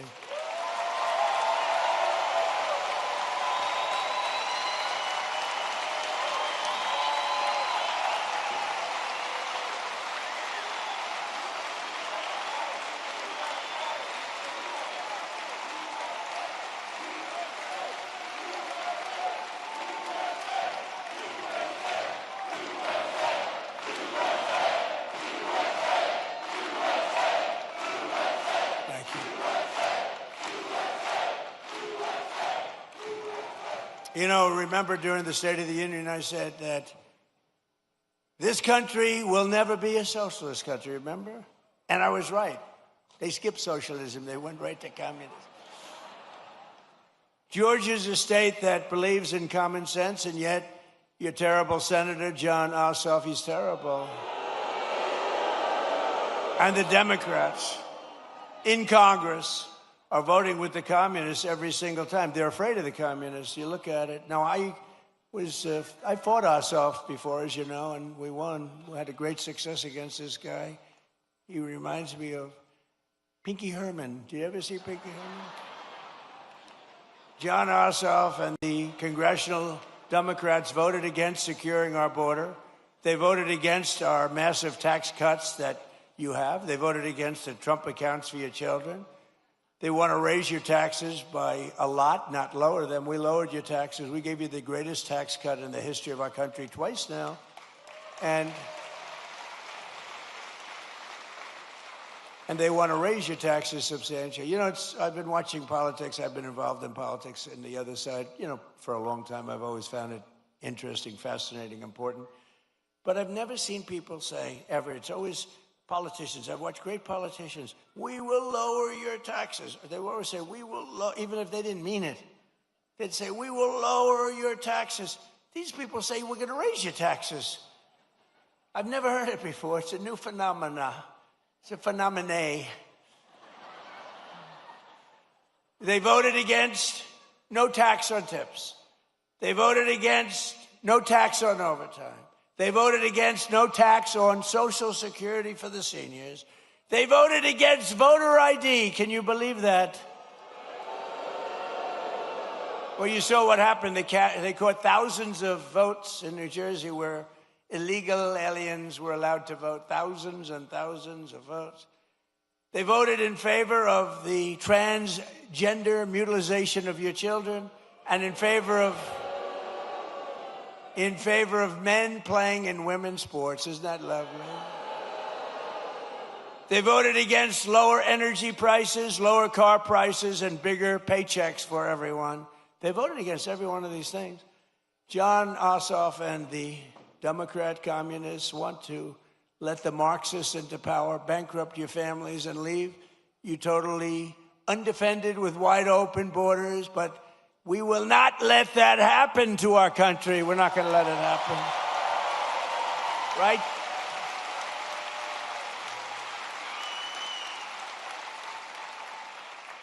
So it's a very appropriate thing because I watch this man run, and he's really phenomenal, actually. Because I liked the other side, too. I was a big fan of the other side, too. Two good men, frankly, but I watched him run, and it was amazing what he was able to do. Very, very successful guy, and he decided he wanted to be governor because he thought he could do some really incredible things for this state, more so than have been done. And I'm very pleased to be joined today by a true champion for the people. He just won, Georgia business leader Rick Jackson, who I'm told has a big announcement to make. I don't know what this is. Come on up here, Rick.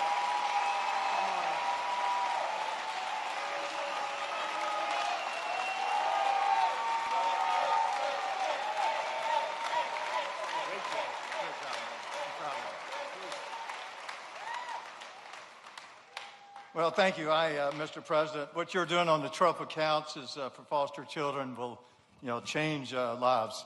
I know because I said earlier that it changed my life when I got a $100 Christmas gift in an orphanage. That's why here in Georgia we should not stop with $1,000. I want to announce when I become governor, I'm going to push the state of Georgia to match the federal contribution with another $1,000.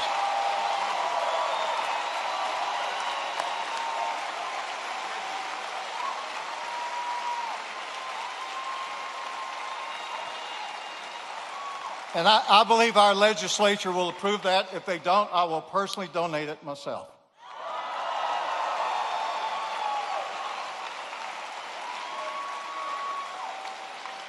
Mr. President, you're fighting for Georgians every day for the state and what you're doing to lower costs.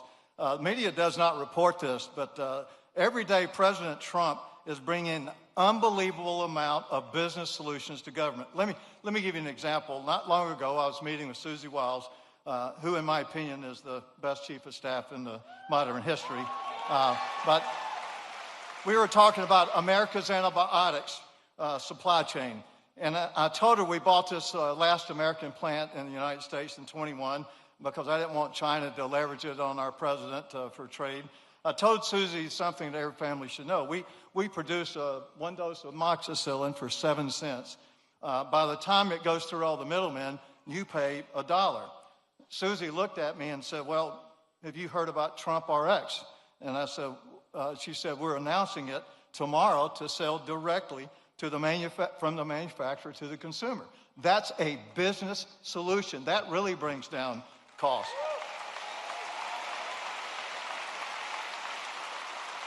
When we bought this manufacturer of antibiotics, we wanted to change the name to U.S. Antibiotics, which I thought was a good name. So it took the Biden administration 7 months to approve our bottle logo where it had been for the entire 35 years. Then, last summer, we wanted to bring out for our kids amoxicillin extended release. Under the Trump administration, we applied to have a new drug that hadn't been here in 25 years. Under his administration, it was approved in 60 days. 60 days.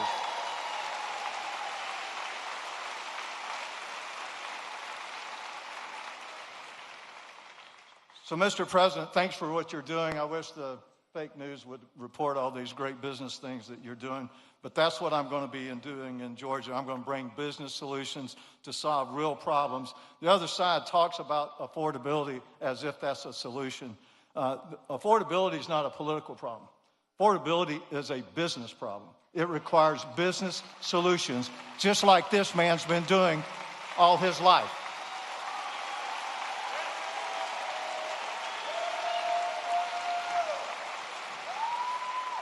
My opponent wants to cut down businesses and cancel them just because I visited a restaurant. Well, that's just wrong. We are not going to do that. And I'm going to make sure that Georgia is the best place to do business and reduce affordability to the lowest it's ever been. And I'm going to be this man's favorite governor.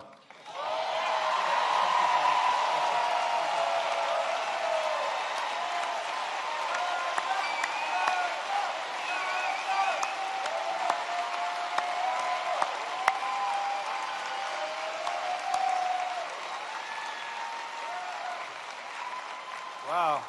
He's going to be a great governor. He will be great. Thank you very much, Rick. We also have some true warriors with us, including State Senator Brian Strickland, who is running for the job of Attorney General. That's an important one. Well, get out and vote, and he's going to be fantastic. You have my complete and total endorsement, as you know, okay?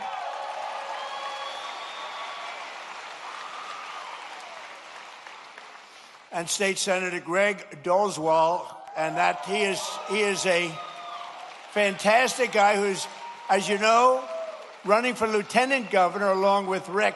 That's a pretty good. Where are you? There you are. Where are you? Oh, what a man he is. You have my complete endorsement. You know that. You had it before, but you have it now. Okay? Great luck. You won't need it. Everybody needs luck, but you're not going to need that much. Very talented people need luck too, but they don't need it that much. And State Representative Tim Fleming, who is running for Georgia Secretary of State. And they all have my complete and total endorsement. They're incredible people. Thank you very much. Thank you. Congratulations. I heard you had a great win. We also have State Representative Houston Gaines with us, who's a fantastic person. And he's running for Congress, and you already have my endorsement, and you already won your primary in record numbers, and now you have to go and beat a Democrat. Good luck. We'll be helping you, okay? Good luck. I want to thank as well, he was here, I didn't know he was going to be here, Treasury Secretary, I think he's going to go down as the best ever, Scott Bessent.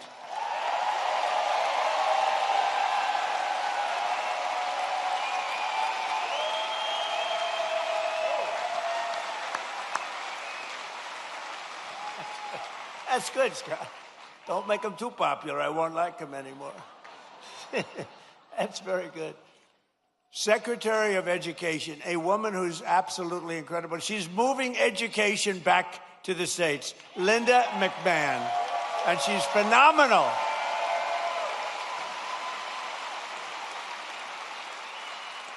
She's getting it back to the States so the parents can run the education. And I met your school board people. They were really great people, but you know, they want to work with the parents, and that's what we're doing. And Linda, you are doing some great job. She's moving it back. Not easy. Not easy. That's years and years of turmoil that went trying to do it. She just gets it done. This woman is incredible. Thank you very much. I appreciate it. Another great person and great administrator, a woman who's really smart. Everybody loves her. Everybody respects her. And she runs a thing called small business, but small business, when you add it all up, is probably bigger than any bank in the world, right? Kelly Loeffler, and you're here with Jeff. Jeff, stand up.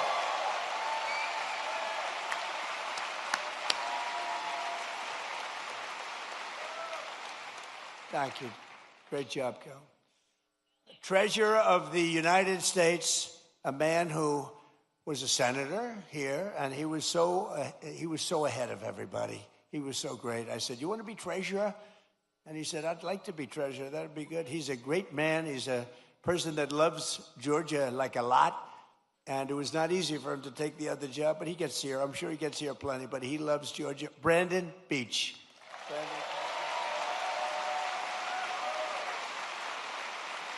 Cobb County School Superintendent Chris Ragsdale with a beautiful family.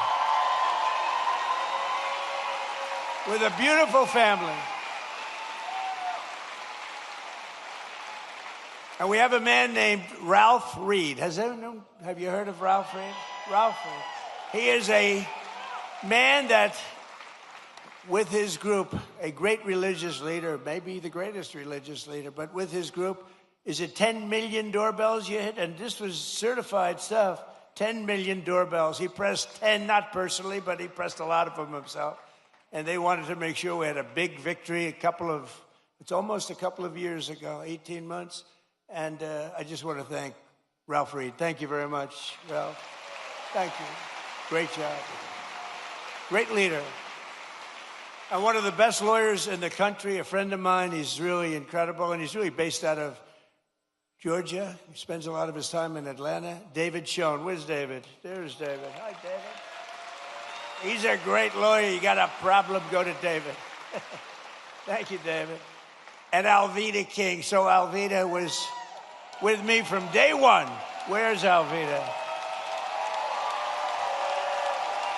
She was with me. She was with me from day one when it was not at all fashionable.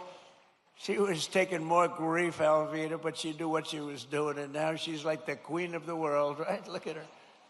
Thank you, darling. We appreciated it. You always like those people when it wasn't fashionable, like Front Row Joe's. It wasn't fashionable, like the ladies from North Carolina, which maybe it wasn't fashionable. Well, they had a good time at least. But these are great people. Thank you all. Thank you all. Great group. And you guys get yourselves elected, please. I also want to thank a man who had to stay back in Washington to vote for Making America Great Again. Maybe the most important man in this room right now is not here. His name is Mike Collins, and he's going to beat Pee Wee Herman.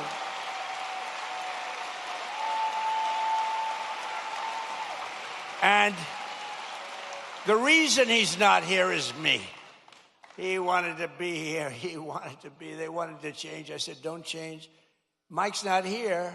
And it is my fault because we have a very big vote coming up on the military, farming, and other important things in a little while. It's going to be a little while.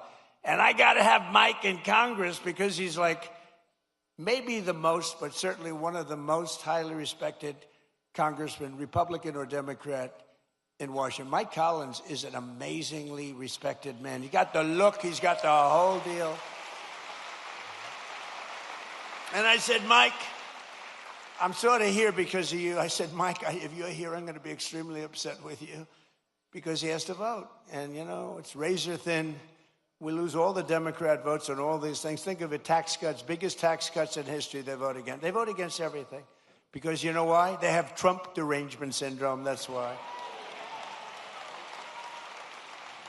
But I hope you're going to vote for Mike, and you've got to vote for him because he's running against, I call him Pee Wee Herman. He's Pee Wee Herman lookalike. You know, I don't know, people don't know this, but I beat him once before as a congressional candidate. Does anybody know that? He ran for Congress a number of years ago. I got involved in the race at the request of a friend of mine from Georgia because they didn't like him, and he was easily winning. He was winning by 25 points, and there were 5 people in the race, and he was way up. He was above 50. If you get above 50, you get it.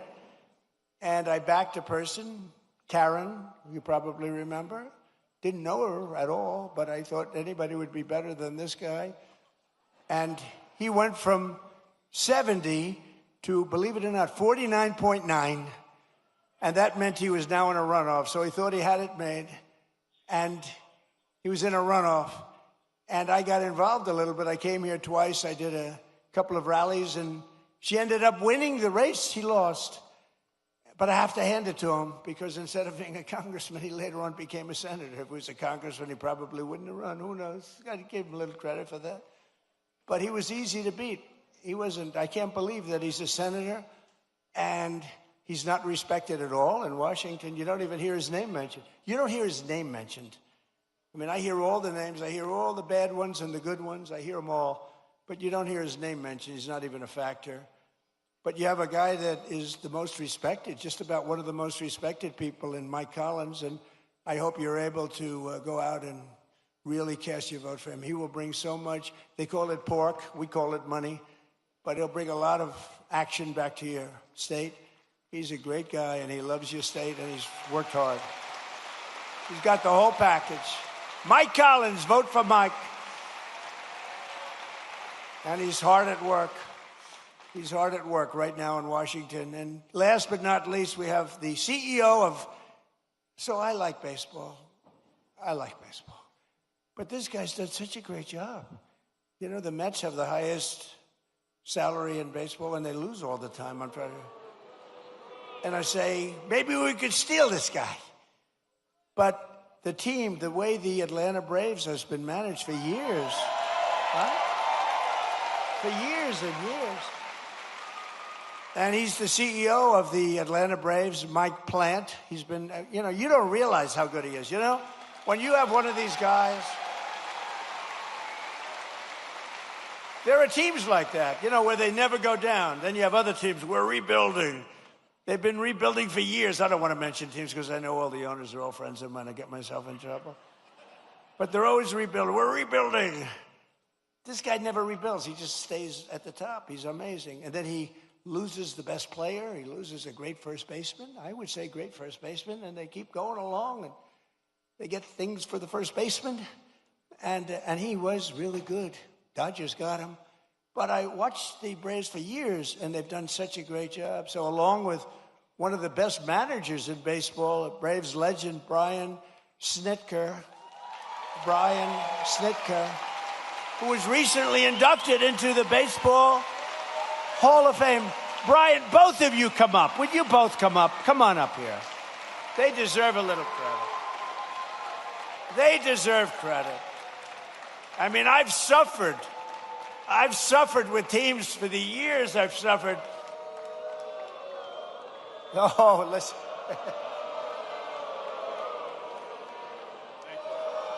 They say you're not allowed to do that. Do it.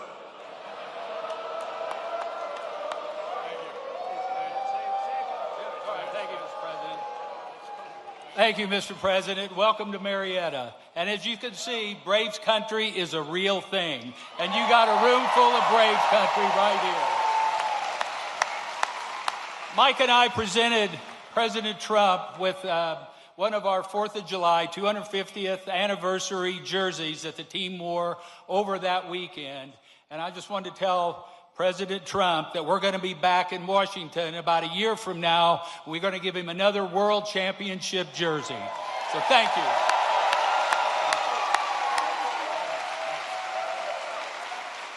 Well said, Snit. Mr. President, I just want to say when you're done throwing four-seam fastballs for the United States of America, come back and do it for the Atlanta Braves. Thank you.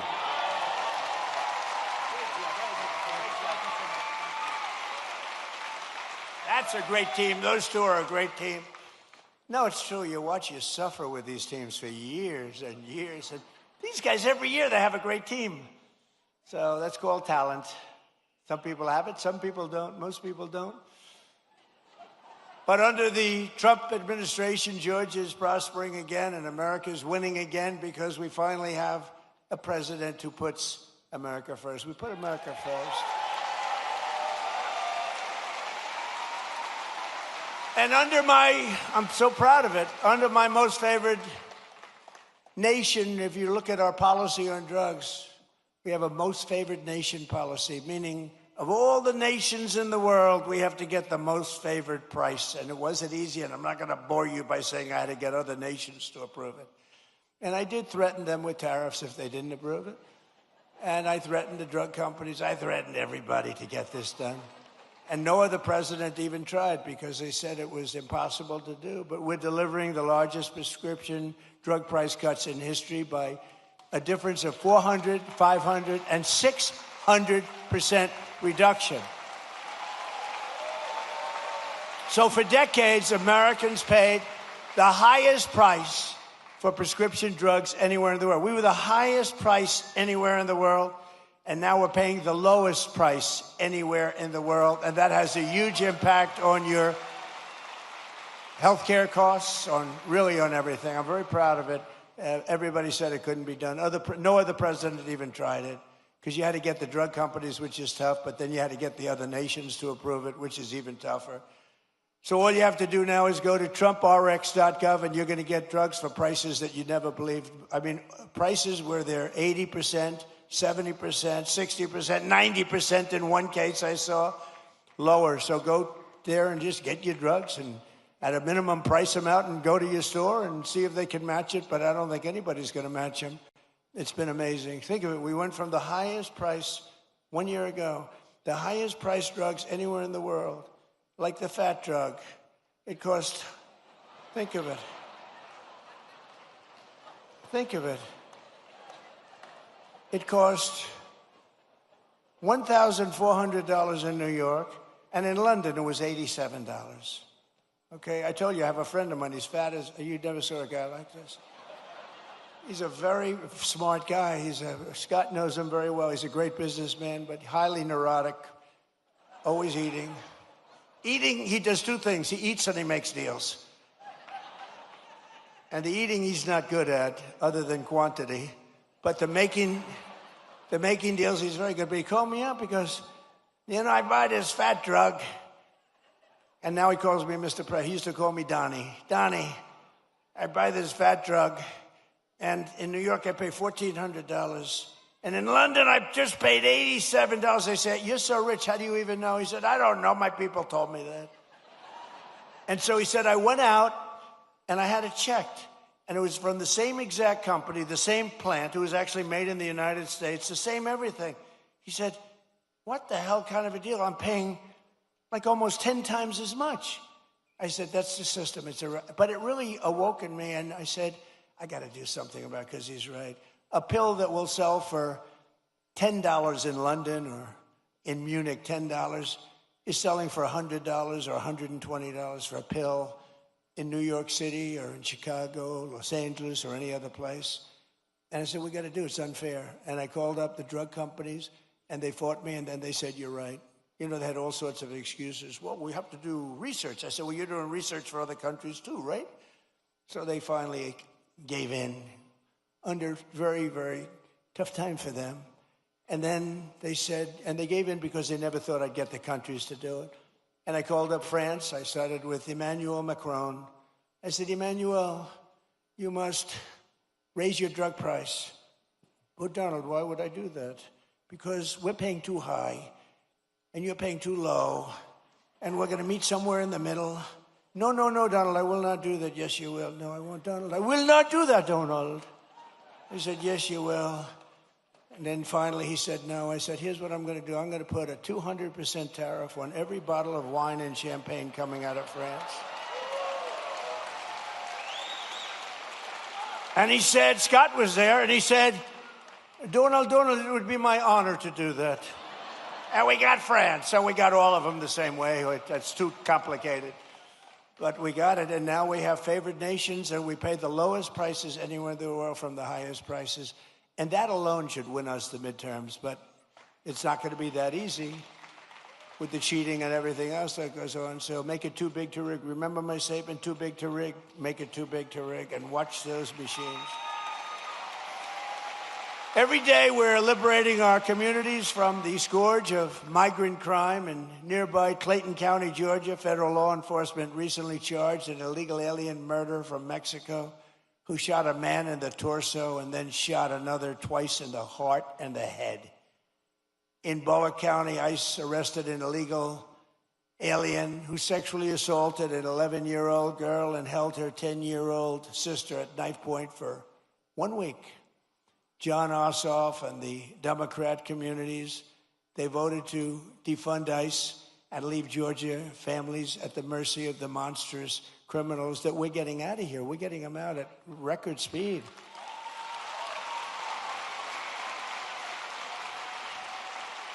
And by the way, we always stand with the heroes, the patriots of ICE and Border Patrol. Always.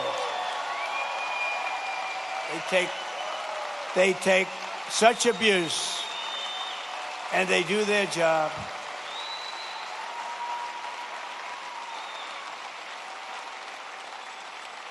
And our strong borders are really, it's a policy of helping to bring down the cost of living. It really is. It's under Biden, over 60% of the increase in housing rental.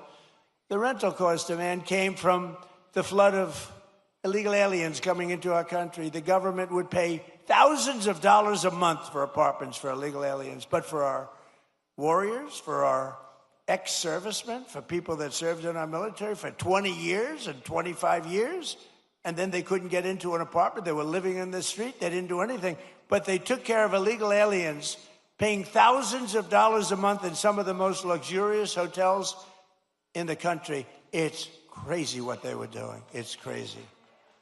But thanks to our policies, the cost of rent is now down by more than 10% in a short period in the Atlanta area compared to the peak of the border invasion. The border invasion, I mean, these people were occupying all the apartments that the government was paying, and they were never going to be great.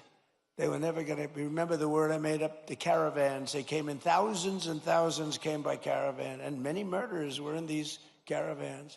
To stop the massive theft of taxpayer dollars, including by the millions and millions, we have launched the war on fraud, led by Vice President J.D. Vance. He's doing a great job.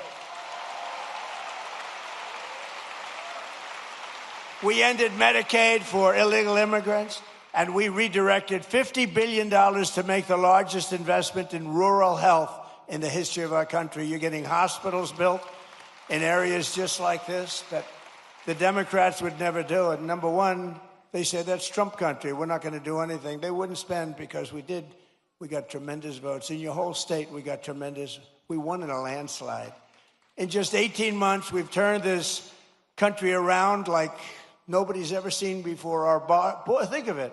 Our border is secure. Jobs are up. Inflation is way down. Factories are opening. Investment is pouring into our country. I told you, $19.2 trillion. Our military is more powerful than it has ever been before by far. You see that. Venezuela, Iran. America is back. It's stronger than ever before. And I'm telling you, it's only going one way. It's going up. As long as we keep our current thinking, our current system, it's going up. If you go the other way, nothing ever succeeds. I made the statement once, with communism, everything turns to shit, okay? It's true. Terrible thing.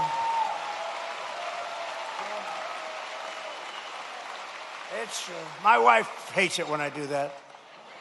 She said, you were doing so nicely, and then you had to use a foul word. You know, Franklin Graham wrote me a letter.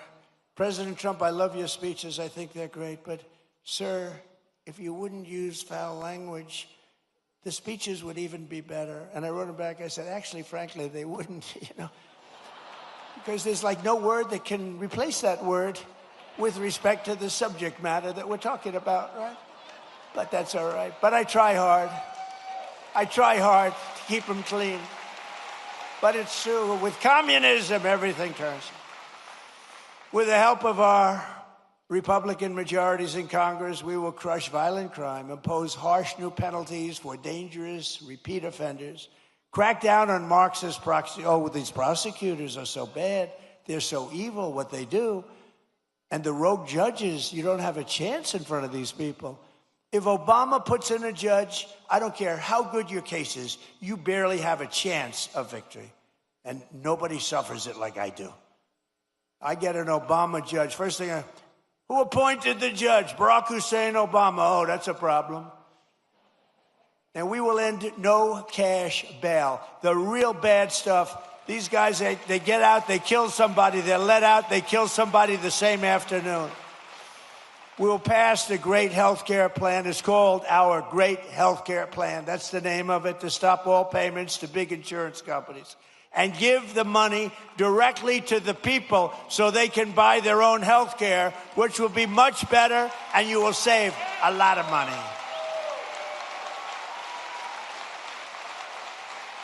Because as you see, Obamacare is a total disaster. It's been a disaster. It's gone up through the roof. It's a total disaster.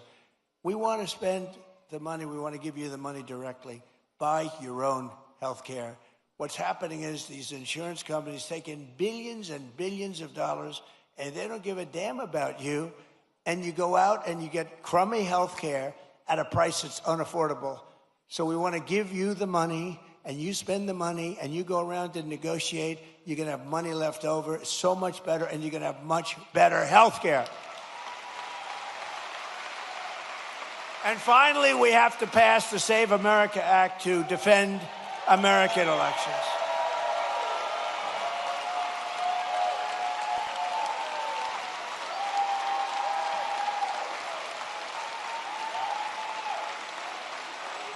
And I have to say, Mike Johnson and Congress have done a great job, but we're having a hard time in the Senate. The Senate, what they're doing is it's just not right. Congress is going to pass it again. They passed it 3 times. They're going to pass it again. It's like the Senate is a place that you send things when you want them to die. We can't do this, and we're not going to take this any longer. We're not going to take it. You know, I'm trying to be nice, trying to be really nice. You saw we had a big victory last night in Arizona. I've had victories everywhere. But we're not going to be able to take it much longer. When they can't get past voter ID, proof of citizenship, no mail-in ballots because they're crooked as hell. So right now, Congress is working to get as much of our plan as possible into the budget bill to identify and really terminate. Look, what they should do, very simple. A lot of you don't know about filibuster. They should terminate the filibuster and approve everything. Because the Democrats are going to do it. The Democrats are going to terminate the filibuster as soon as they have a chance. And then they're going to approve Puerto Rico and D.C. as a state. They got 4 more senators. They're going to end up with 12 more congressmen. They're going to get like 40 electoral votes. If they are allowed to do that, by that time I'll be sitting home. And I'm not a big crier. I don't think you want to see me cry, you know? There are some people, they do very well when they cry. But you don't want to see me cry. But I may be crying when I'll be sitting home and I'll say, I told them they got to really terminate the filibuster, get everything approved right away. Because you're going to have a stoppage. You're going to have a stoppage in September. The Democrats won't approve everything. They become deranged, like deranged Jack Smith. Remember that deranged sick puppy? They're deranged, and they won't approve. You're going to have a shutdown in September. And in 2 years later, you have the debt ceiling bill. They would love it. I call it the 1929. You know what 1929 means? That was not a good year. And there's no reason for it. They should terminate the filibuster. Everybody call John Thune at the Senate. He's the leader of the Republican Party, and tell him to get this stuff approved.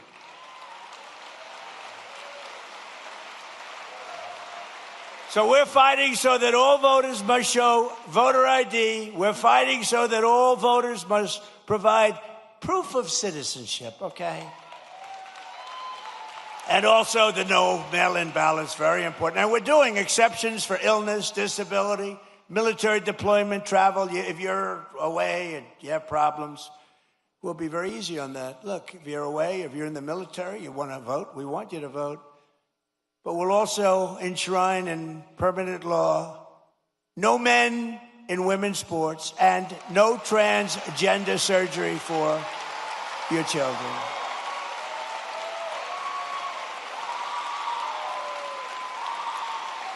So, ladies and gentlemen of Georgia, the golden age of America is upon us. We are in the golden age. This is the greatest we'll ever be.